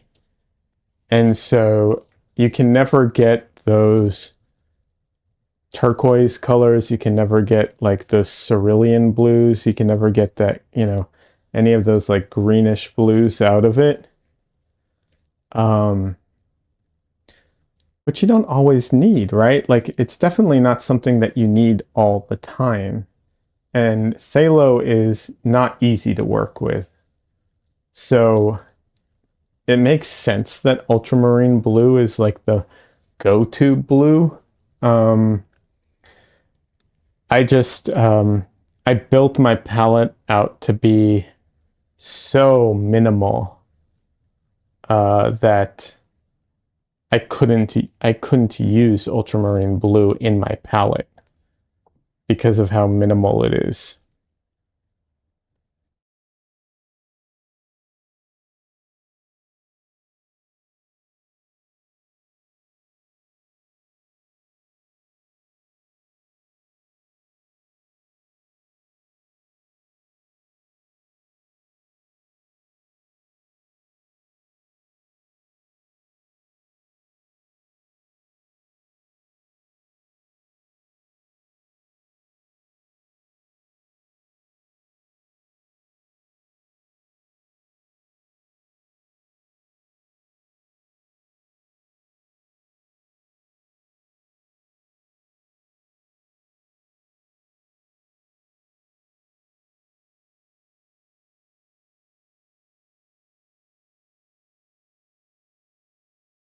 I'm really curious about Yinmin blue. Um, it's one of those things where it's like I'm pretty confident if I ever try Yinmin blue, I'll try it and be like, oh, that's neat, and and that'll be that'll be the end of it. Um, but I still want to try it. For those who don't know, Yinmin blue is the newest blue to be discovered. It's about, I don't know, I'm going to say 7 years old at this point, but I'm not 100% sure. Um, but it's still the most recent blue to be discovered, pigment wise. Uh, Mark says, for me, ultramarine blue and burnt sienna mix are my go-to for most darks in my landscape. Just seems to go together well. I get that. Phthalo, not so much. It adds harmony to my work. Oh, I totally get that. You see, I don't use any what's it called? I don't use burnt sienna, or I don't use any earth tones in my painting anymore. So but I totally get that. It definitely there are definitely pigments that harmonize better, than others, for sure. I stopped using what's it called? Um, I stopped using earth pigments in my painting because they um, they were getting on my nerves because they tend to dry faster, and I didn't they were drying too fast for me. So I stopped using them.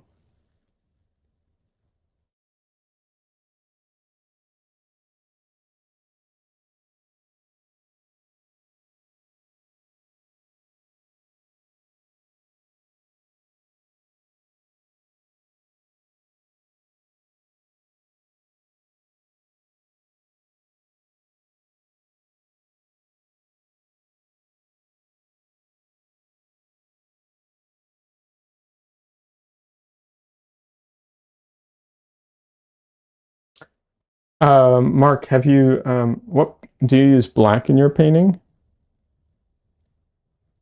I know a lot of artists don't use black at all in their painting process. I was just curious if you use black.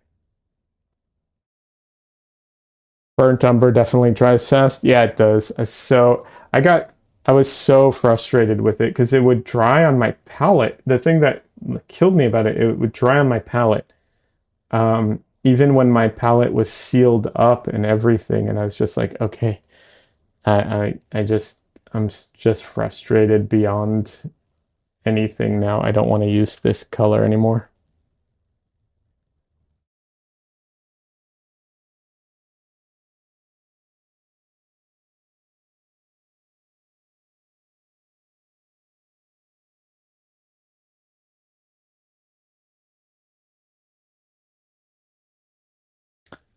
Almost never use black. That's fair. I know a lot of artists don't.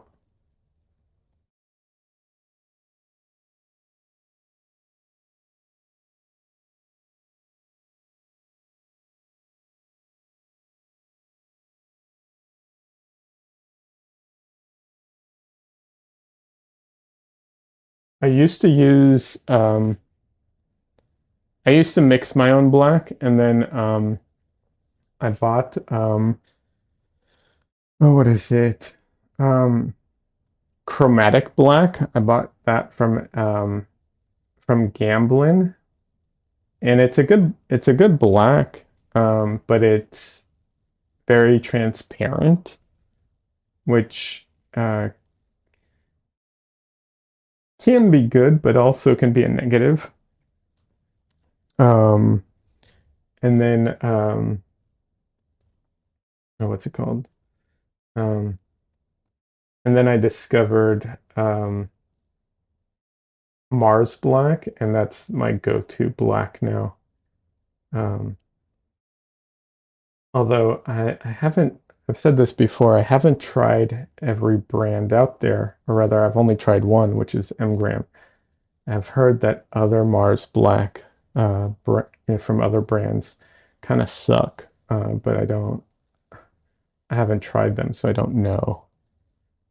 You know, once you hear that it sucks from other brands, it kind of makes me not want to explore other brands, you know? Uh, but it's a good black.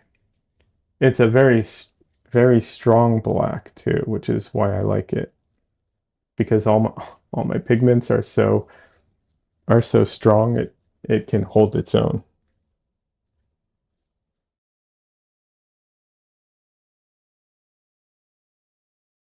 Damn it, put that in the wrong spot.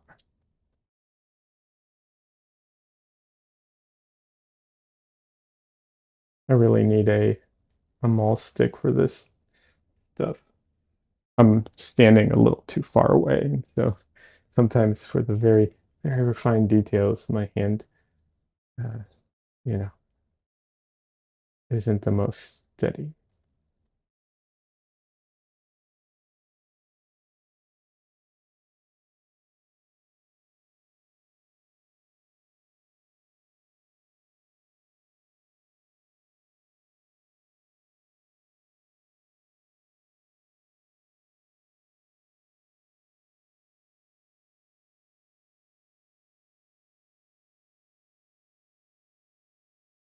I will say this, I did do an experiment once, where I mixed uh, yellow with black. I mixed it with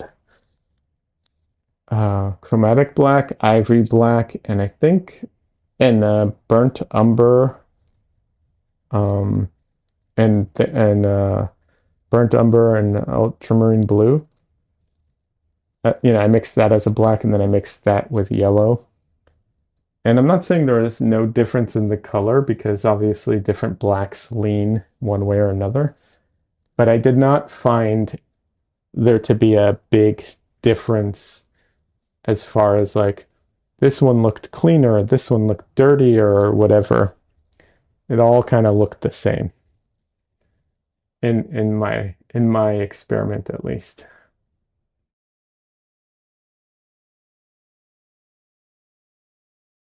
which makes me, you know, think that whole adage is more myth than anything else.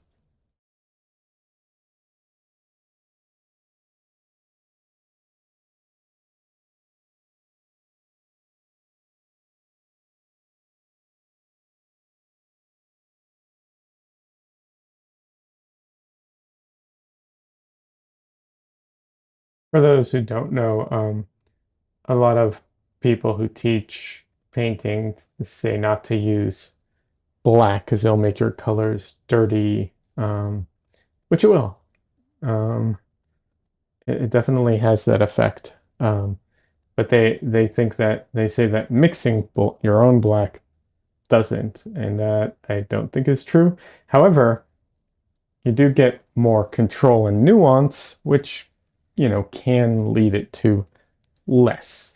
But um, if you mix your own black and you already mixed it, and then you use it as black, and then you mix something else into it, it's not going to be any real difference, in my opinion.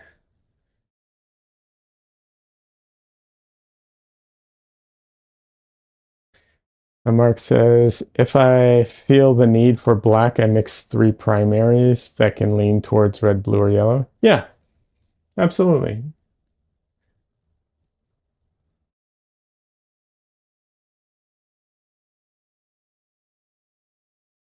If uh if my if my colors mixed to a black, if yeah, if my paints mixed to a black without black, I probably wouldn't have black on my palette.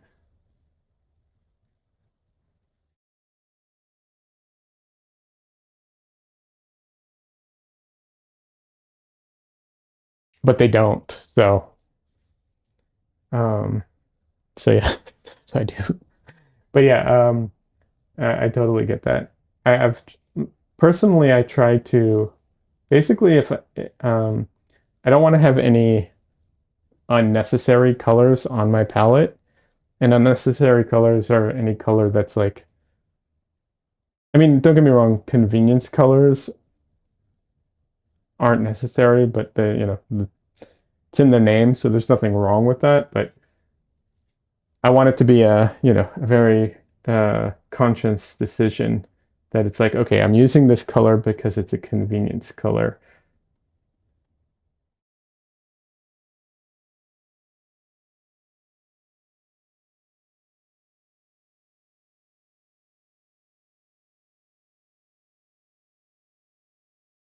Actually, I bought Emerald, Phthalo Emerald, um, which is a beautiful color, by the way, just gorgeous. Um, but yeah, I bought Phthalo Emerald, with the goal of using that to mix um, with my quinacridone rose to make a black because the two of them mix to make a black. Um, but the what happened was I um, I would only use the phthalo emerald to mix black. I would never need it in any mixture. And so it was just sitting there to create a black mixture, which seemed kind of dumb to me. So I took it off my palette. I did do a painting with it a while ago. I did a green and I guess rose painting, uh, which I really like how it came out, and I love that. I love both of those colors. It's just almost nothing is emerald green, phthalo emerald green to be specific. It's just too strong of a green. Like nothing is that color. Even all of this foliage, I don't need it. Like it's just too strong of a color.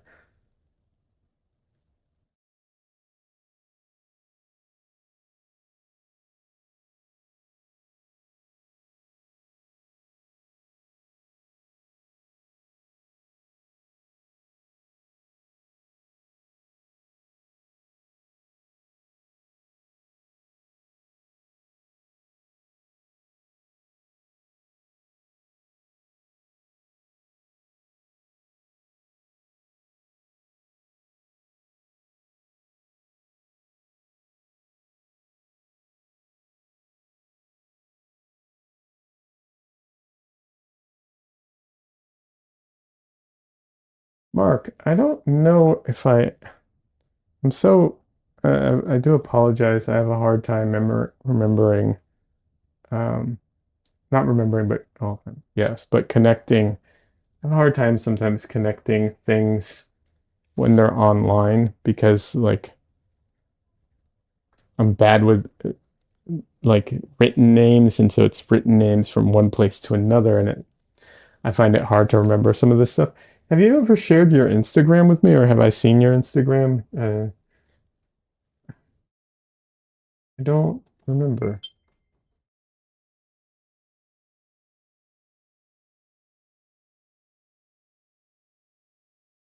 I'm pretty sure I follow you. I just, like I said, I sometimes have a hard time connecting different places together.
Mark says, no, I got on Instagram, posted one pic, which didn't fit the screen, and now I can't get back on. Incorrect password. Oh, okay.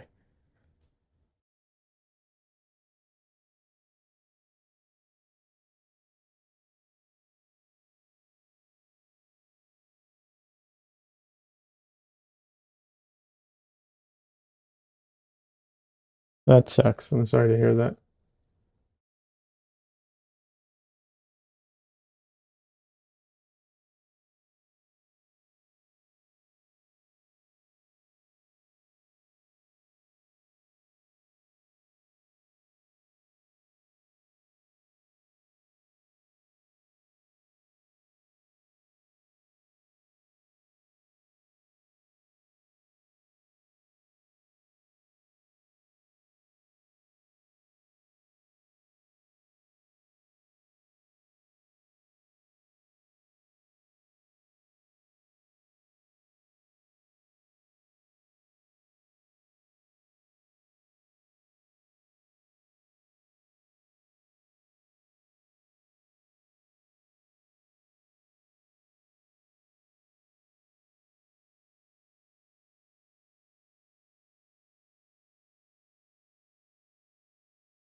At one point, yeah, I found this real frustrating. Instagram changed, I don't know what happened. They changed their policy, or they changed something so that you had to use your uh, Facebook login. Um, and on Facebook, they changed their login thing too, where like for some reason now instead of logging in with like my email and everything, I log in with my Facebook email. Um, I don't know why some of these changes, like I'm sure it's for their own control and everything, but I hate it.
Actually, I need to look into this. There was a YouTuber a couple of years ago, more than a couple of years ago at this point. I would say a couple of years, even when it was like 5 or 10 years ago.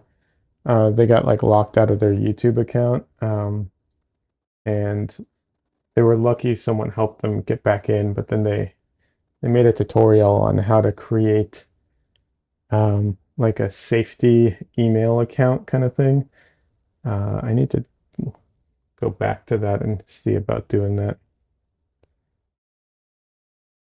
Gotta run, Leah. Thanks. It's always enjoyable watching and chatting. And it was great talking with you, Mark. Have a great rest of your day. Um, yeah. And thanks for stopping by. It's always fun talking art.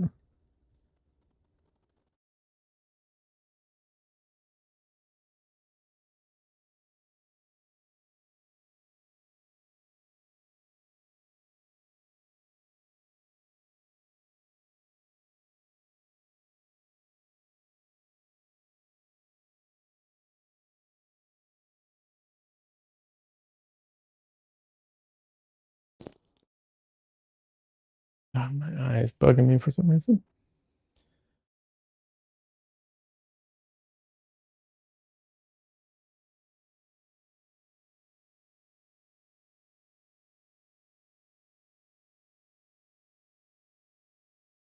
Okay. Excuse me for a second.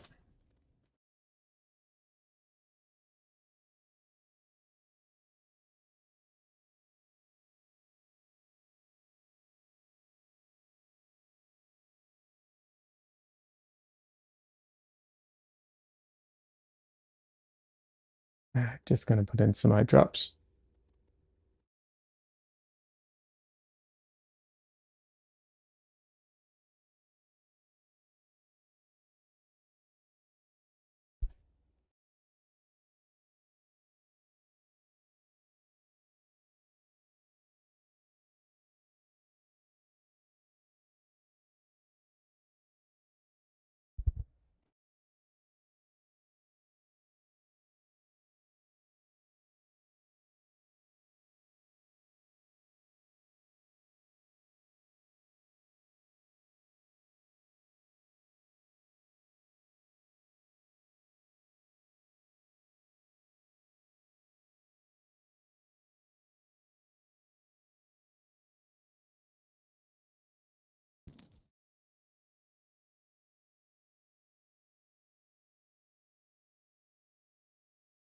Now I can't reach it.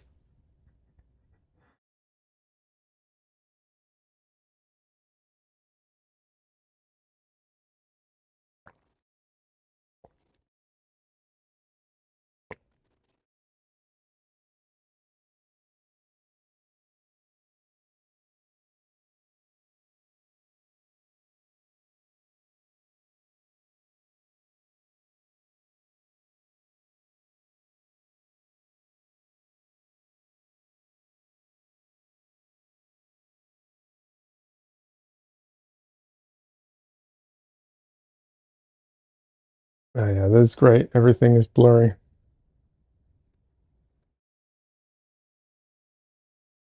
Who needs to squint? Just put in some eye drops. Doesn't entirely work like that though. Squinting does more than blur everything, but yeah, it's funny. Oh my God, have you all seen, I don't know if any of you have seen this. They have these eye drops for like costume stuff that it colors the white of your eye temporarily. Oh, some of those are so freaky looking. Like I really wonder what it does to your eyes.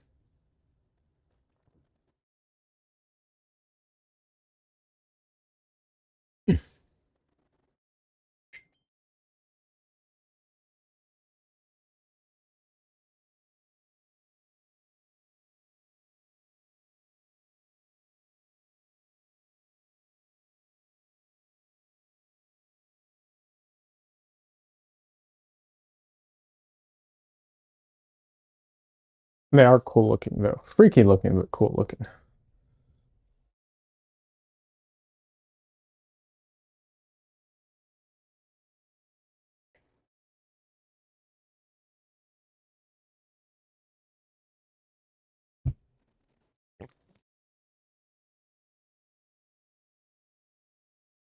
Andrew says, no, thank you, nothing uh weird for my eyeballs, please. You don't want to get those gem inserts in your eyes?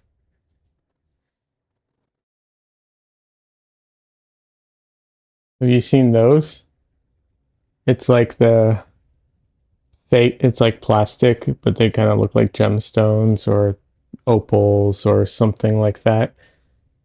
And they have to they have to shave off a part of your eye to put to make an indent so it goes in completely smooth.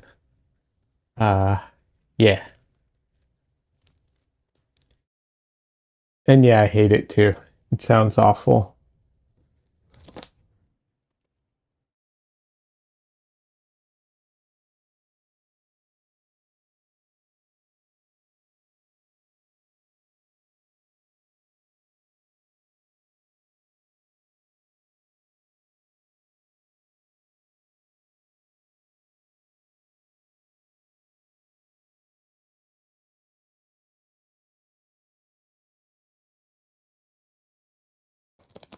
Having said that, um I am curious about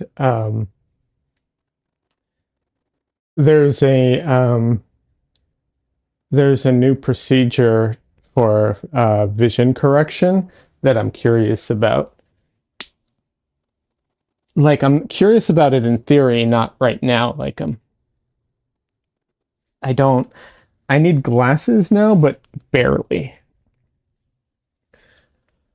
I'm not at the stage where I'm doing any kind of uh surgery to correct my eyes, but um whereas LASIK, if you've ever seen how LASIK is done, it's horrifying.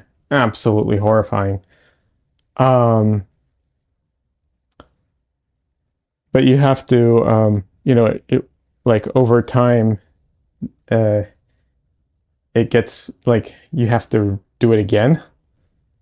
um and this surgery is different. What they do is they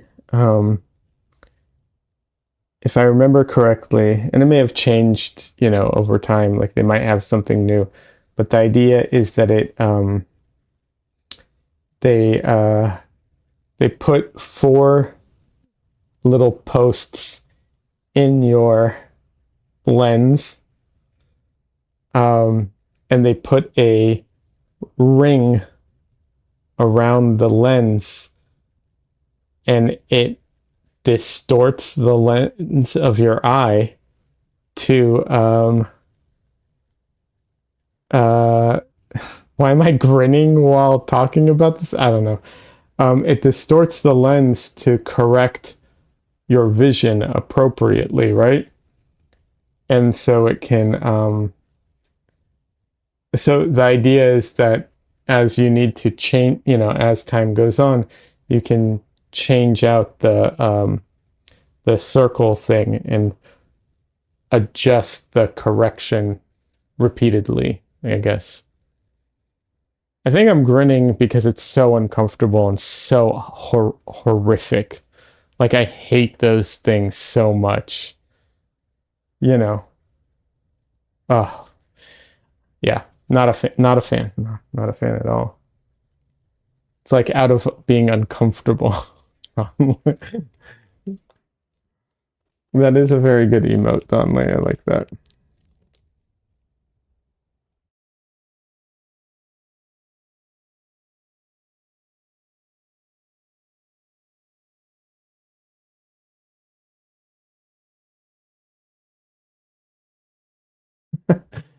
Cassandra says, "Yep, very normal." Yeah, I don't care.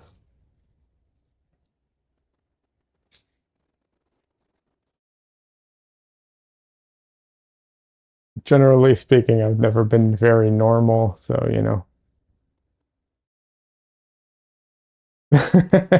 Don Lee says extra normal. Cassandra says normal Liad is what they call them. Yep. Yeah, exactly. Yeah.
I did learn something really interesting that apparently, so we don't have, generally speaking, people don't have the ability to flex the lens in their eye. Like we don't have, um,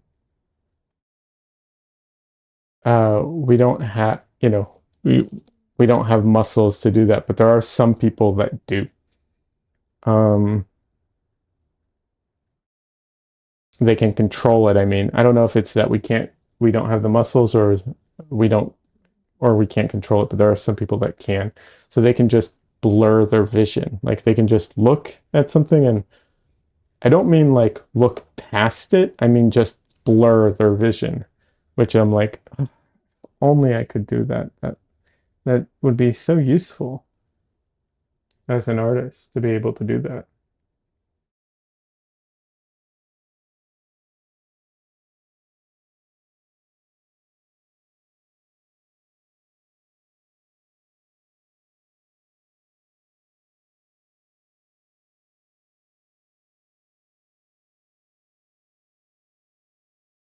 Cassandra says, I have no idea if that's a thing I can do. Yeah, I can't. And to be clear, like I can look at something and if I look past it, I see like double, right? And so it's like not in focus, so it's kind of blurry, but that's not what it is. It's the ability to just look at something and blur your vision.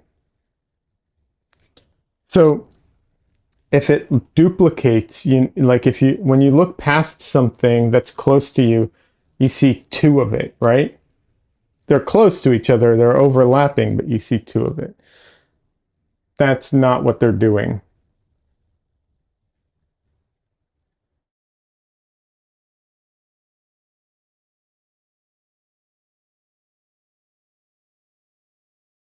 Don Lee says, maybe I'm one of those people. I can blur my vision without effort. I remove my glasses. I can barely tell what's going on. Very, very clever, Don Lee. Very, very clever.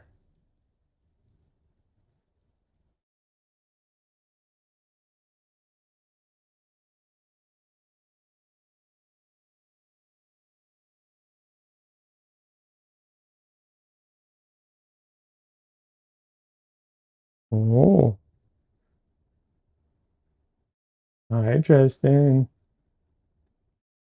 Hi, little buddy.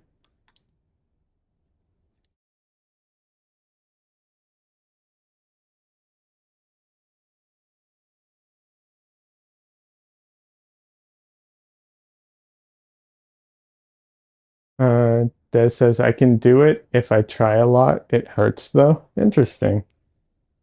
That's so interesting.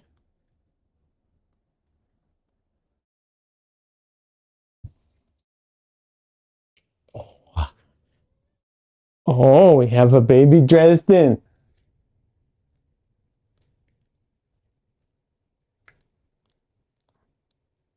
Why you lick my nose?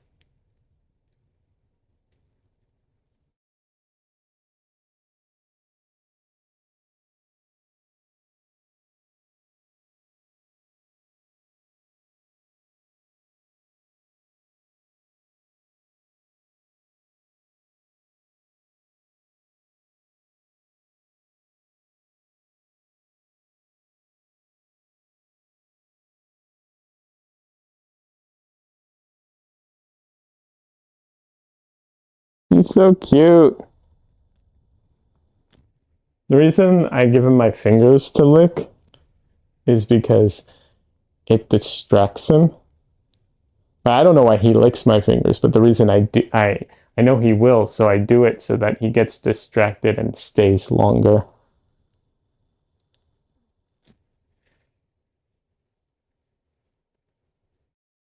Stop looking at yourself in the screen.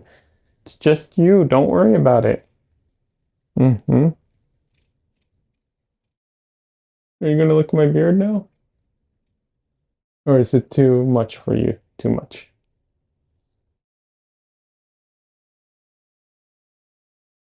Oh, oh, it's the tail.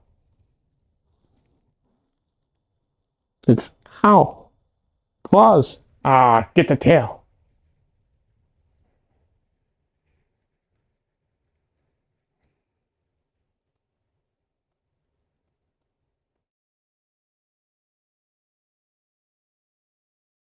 I'm gonna get your tail.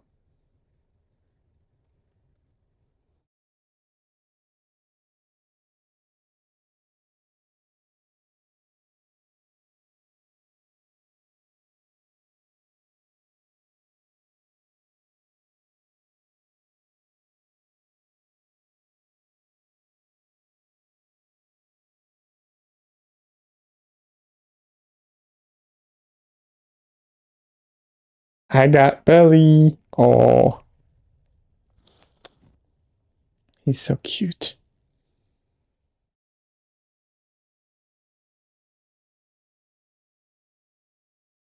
He's like, I'm not falling for that chomp. Yeah, he always falls for it. He loves his tail. It's his favorite toy.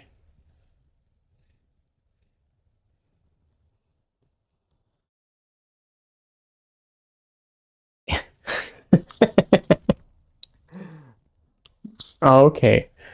Okay, I'll put you down. Do you want to go down?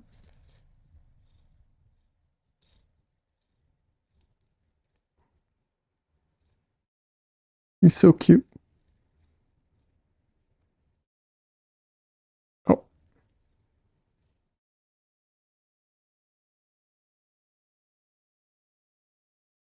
okay, okay, little boy.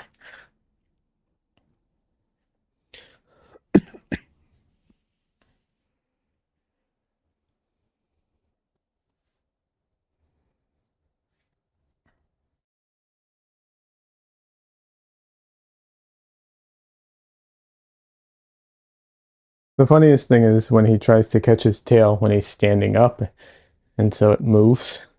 So he tries to. He's done circles before trying to catch his tail.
Just trying to smooth out some of the paint. Sometimes the paint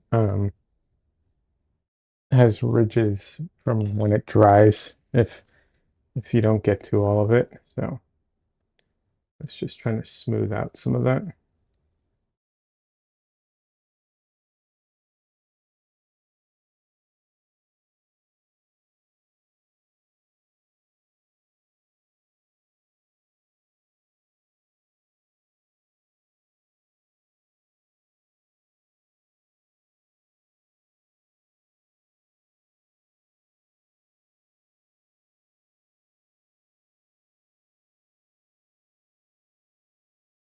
There's another vision related thing that I thought was super interesting, and I was very bummed out that I wasn't one of those people until I read more on it, and then I was like, it's probably not that big of a deal.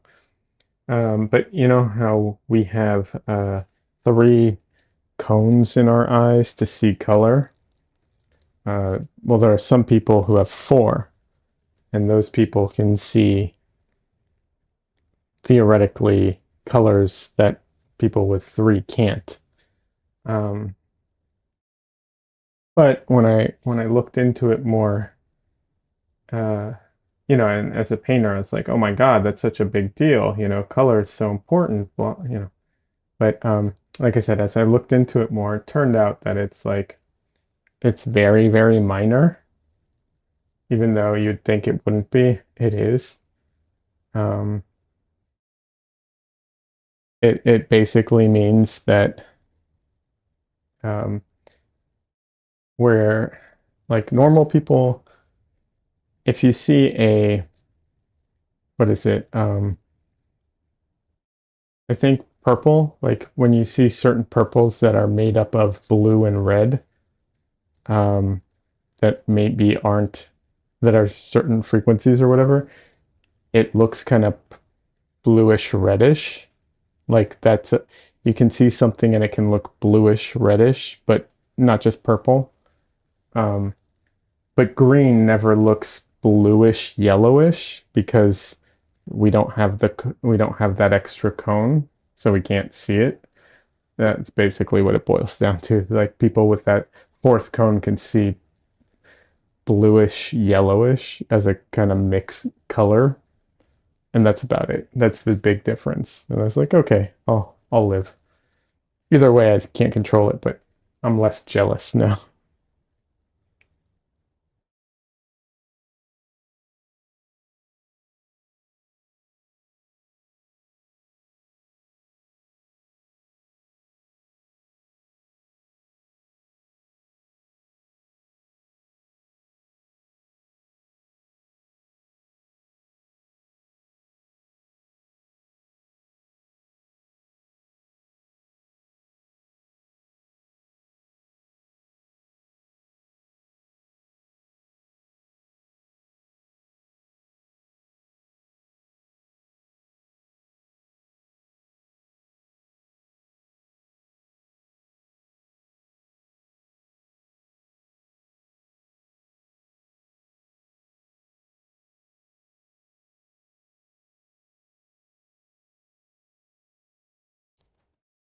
Conley says, must admit, bluish yellowish does sound like a more pleasant color than some mixtures of weird green I've seen.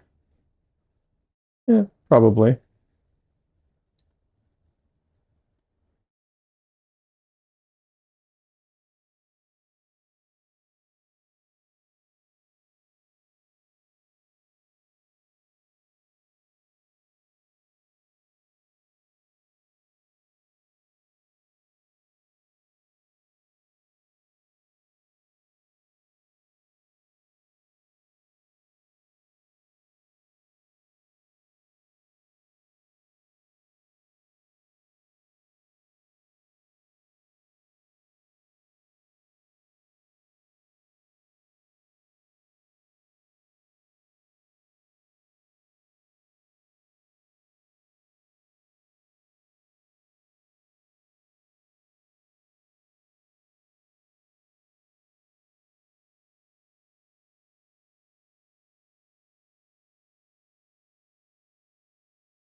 I'm sure it can be nice to have, but it's like at least I'm not dying of envy now.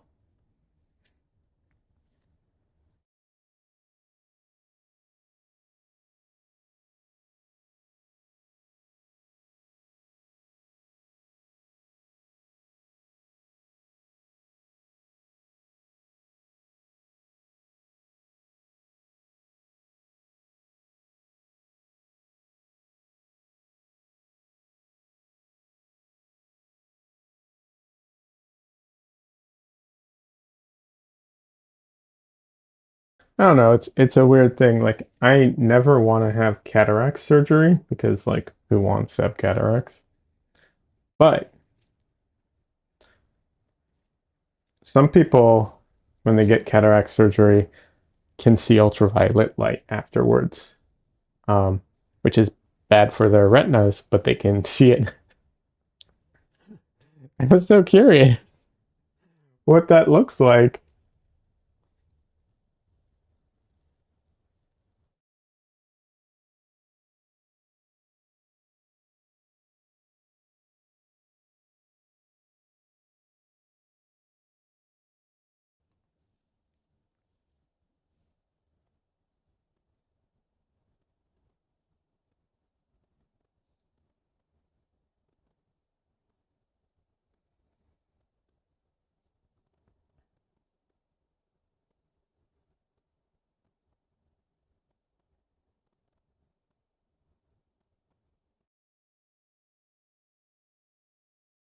Sandra says my mom had cataract surgery and they put lenses in her eyes at the same time. Yeah, they have to. I suppose UV blocking eyewear would be even more important after surgery. Yes, it is.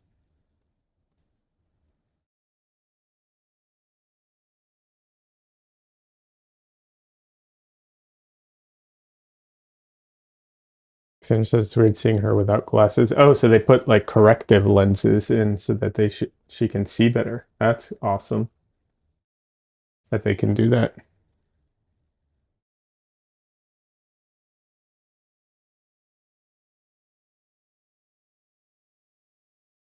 Maybe all the new ones prevent you from seeing UV or ultraviolet. I mean, but older ones maybe not. I don't know.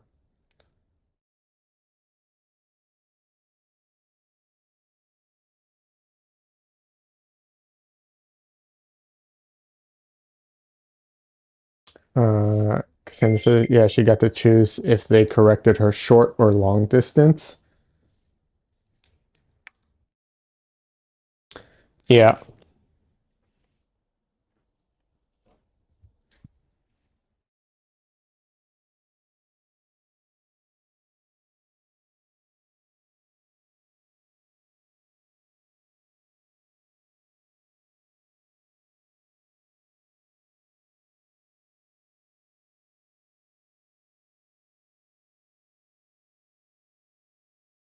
Only asked Cassandra, does she still have the little dent of the on the bridge of her nose from the glasses resting for years? And just surprisingly no.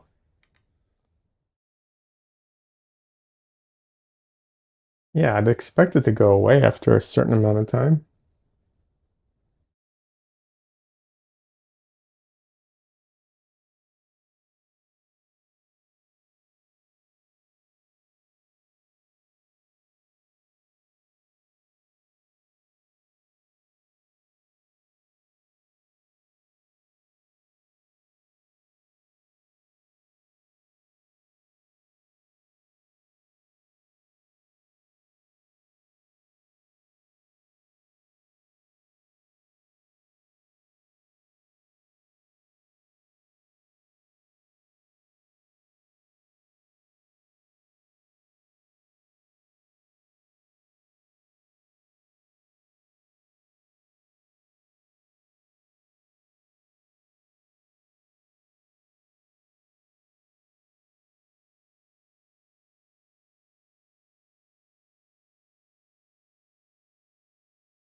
Sandra says there's a hair colorist who works with old ladies, and she said the reason we have the trope of old ladies with purple hair is that the cataracts makes the whole world a little yellow, so they go overboard on the purple toner until they are happy with the color, even if it's wrong.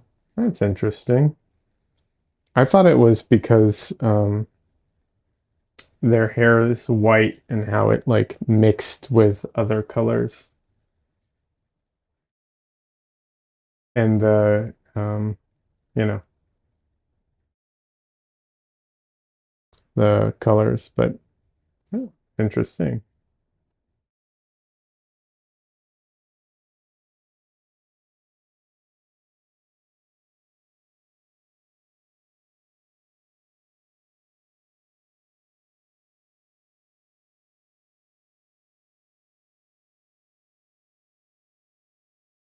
If Cassandra says the toner is there to make it less brassy and more of a cleaner silver. Interesting. I feel like if that's the case, then people who do what's it called? Uh, you know, hairdressers should have a uh some way of correcting for the yellow and the cataracts to just to show for to show them what it looks like for everybody else kind of thing. Like take a photo and then like push reduce some of the yellow in the photo so that they can see what everyone else sees.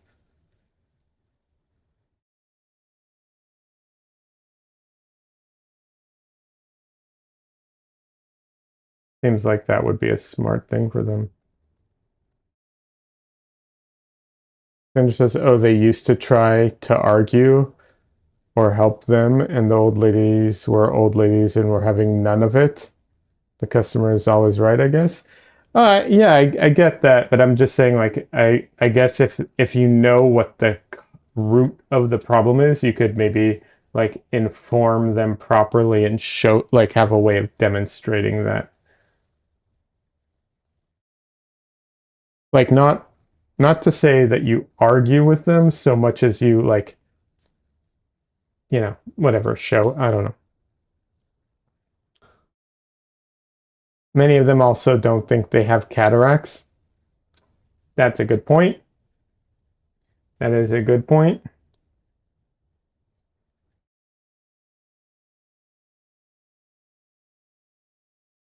I suppose doing a eye color test when uh you know when they come in is probably not the best thing to do.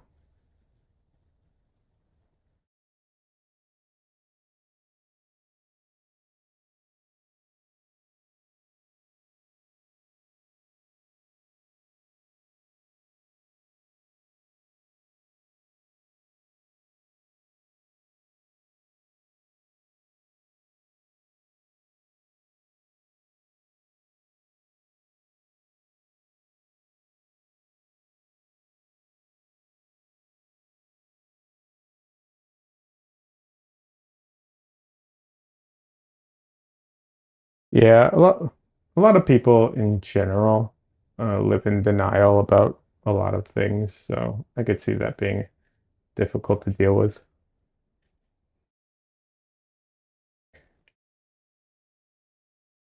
And this isn't like I'm one of those people. I didn't think I have ADHD for the longest time.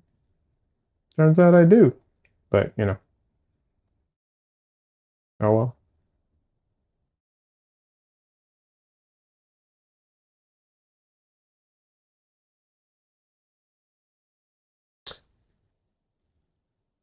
Conley says, on a separate topic, a video showing the 1973 San Diego Comic-Con popped up into my YouTube feed. The news guy kept calling people that were into comics comic freaks. LOL. That seems about right. Cassandra says, oh, how times have changed. Have they? Have they really?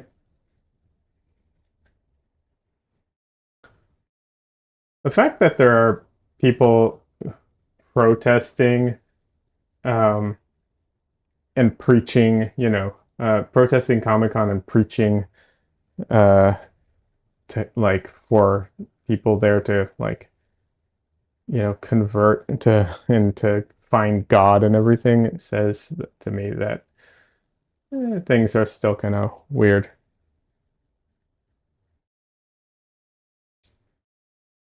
Sandra says, I feel like comics are are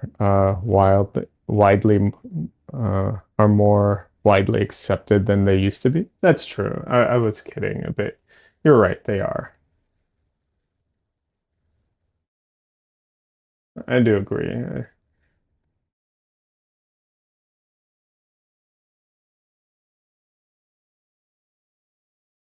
But yeah, when I went to Comic-Con, they so many protesters like outside with megaphones screeching about blasphemy and all that nonsense. It's like you're taking you're taking this way too seriously. Dunley says there were Trekkies there too. I posted in Discord and added me. Interesting to watch. Yeah, I'll definitely watch it. Um, you know, I do remember I one of them like they do this thing where they pretend to drop something like while you're walking by as if they like drop their wallet or something. Um, so like I bent over to pick it up and like here you go, you dropped your wallet or whatever, and it was like a little pamphlet on like you know whatever, um, and I looked through it briefly because I was out of curiosity, um, and the thing that got me was at the on the end at the back of it, it it had like a whole thing about like signs of I don't know if of what like wickedness or corruption or whatever nonsense. And it had like a list of basically like, you know, if you do these things, you're a bad person or whatever kind of thing. But there's also some really weird things on it. One of which was levitation, which I'm like, I'm sorry, where do I sign up for the levitation? And another was lycanthropy. And I'm like, hold your roll. I can become a levitating werewolf? How do I do this exactly? Because that sounds awesome.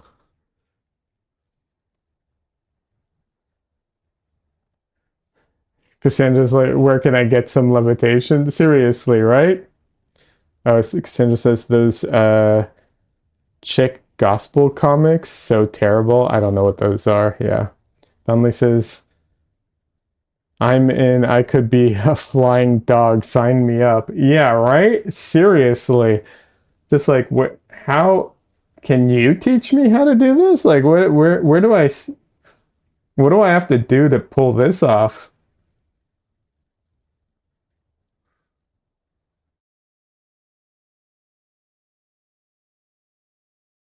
They weren't very helpful though. So, I never did find out how to be a levitating werewolf.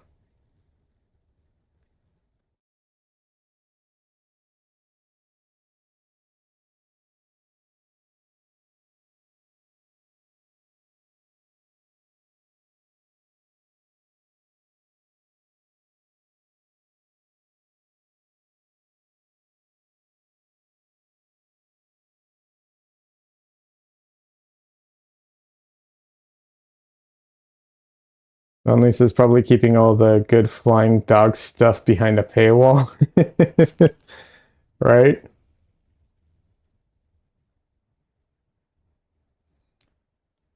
And just capitalism ruining everything again. I know, seriously.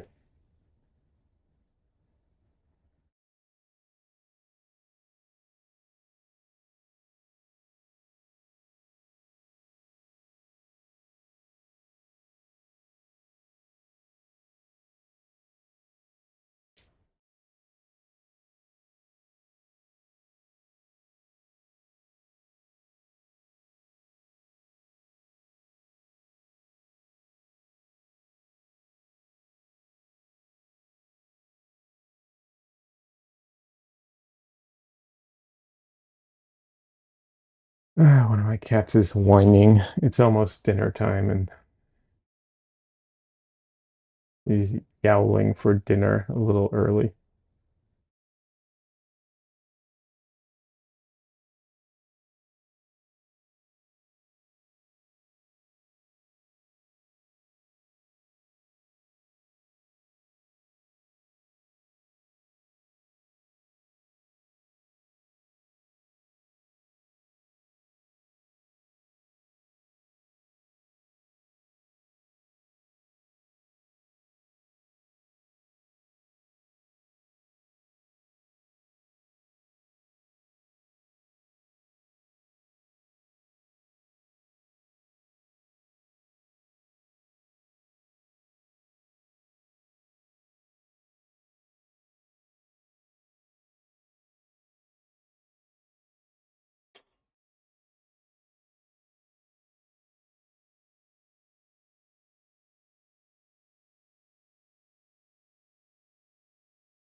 I do wish the cats could just feed themselves.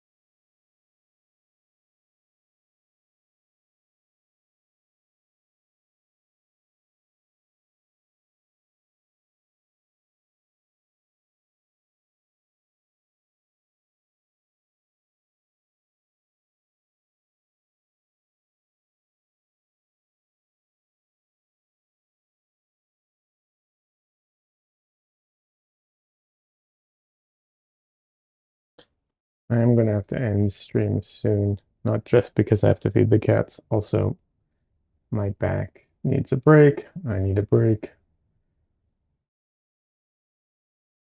and so on.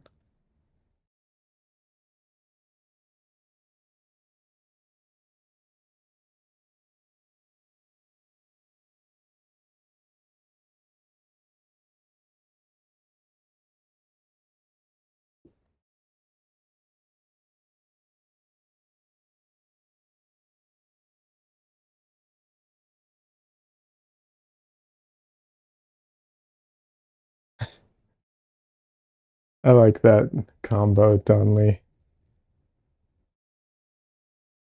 He did a dog with wings out of emojis. Or not emojis. What are they called? Twitch has oh my God. Blanking on what they're called on Twitch specifically. Oh well.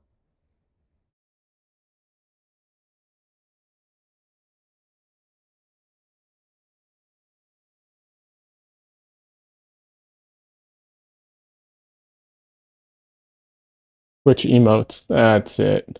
Emoji work. Yeah. Yeah. Same idea, but yeah, Twitch emotes. That's what specifically what they're called.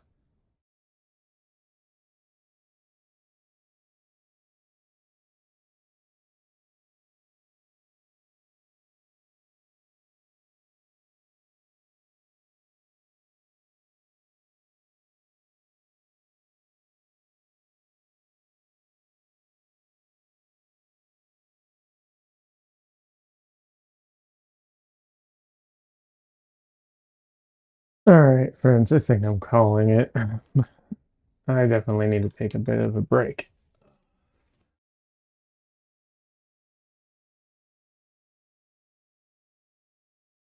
Thank you all for hanging out with me. Um, I'm not sure about my streaming schedule this week. I think I might stream on Wednesday night only. Um, yeah, I don't know. Tuesday I don't think will work regardless, but yeah, I think I'll probably end up just being Wednesday night, unfortunately. But yeah, thank you everybody for hanging out. I appreciate it. Have a great rest of your weekend, and you know, for everyone who's in America, good Labor Day, and yeah, see you around.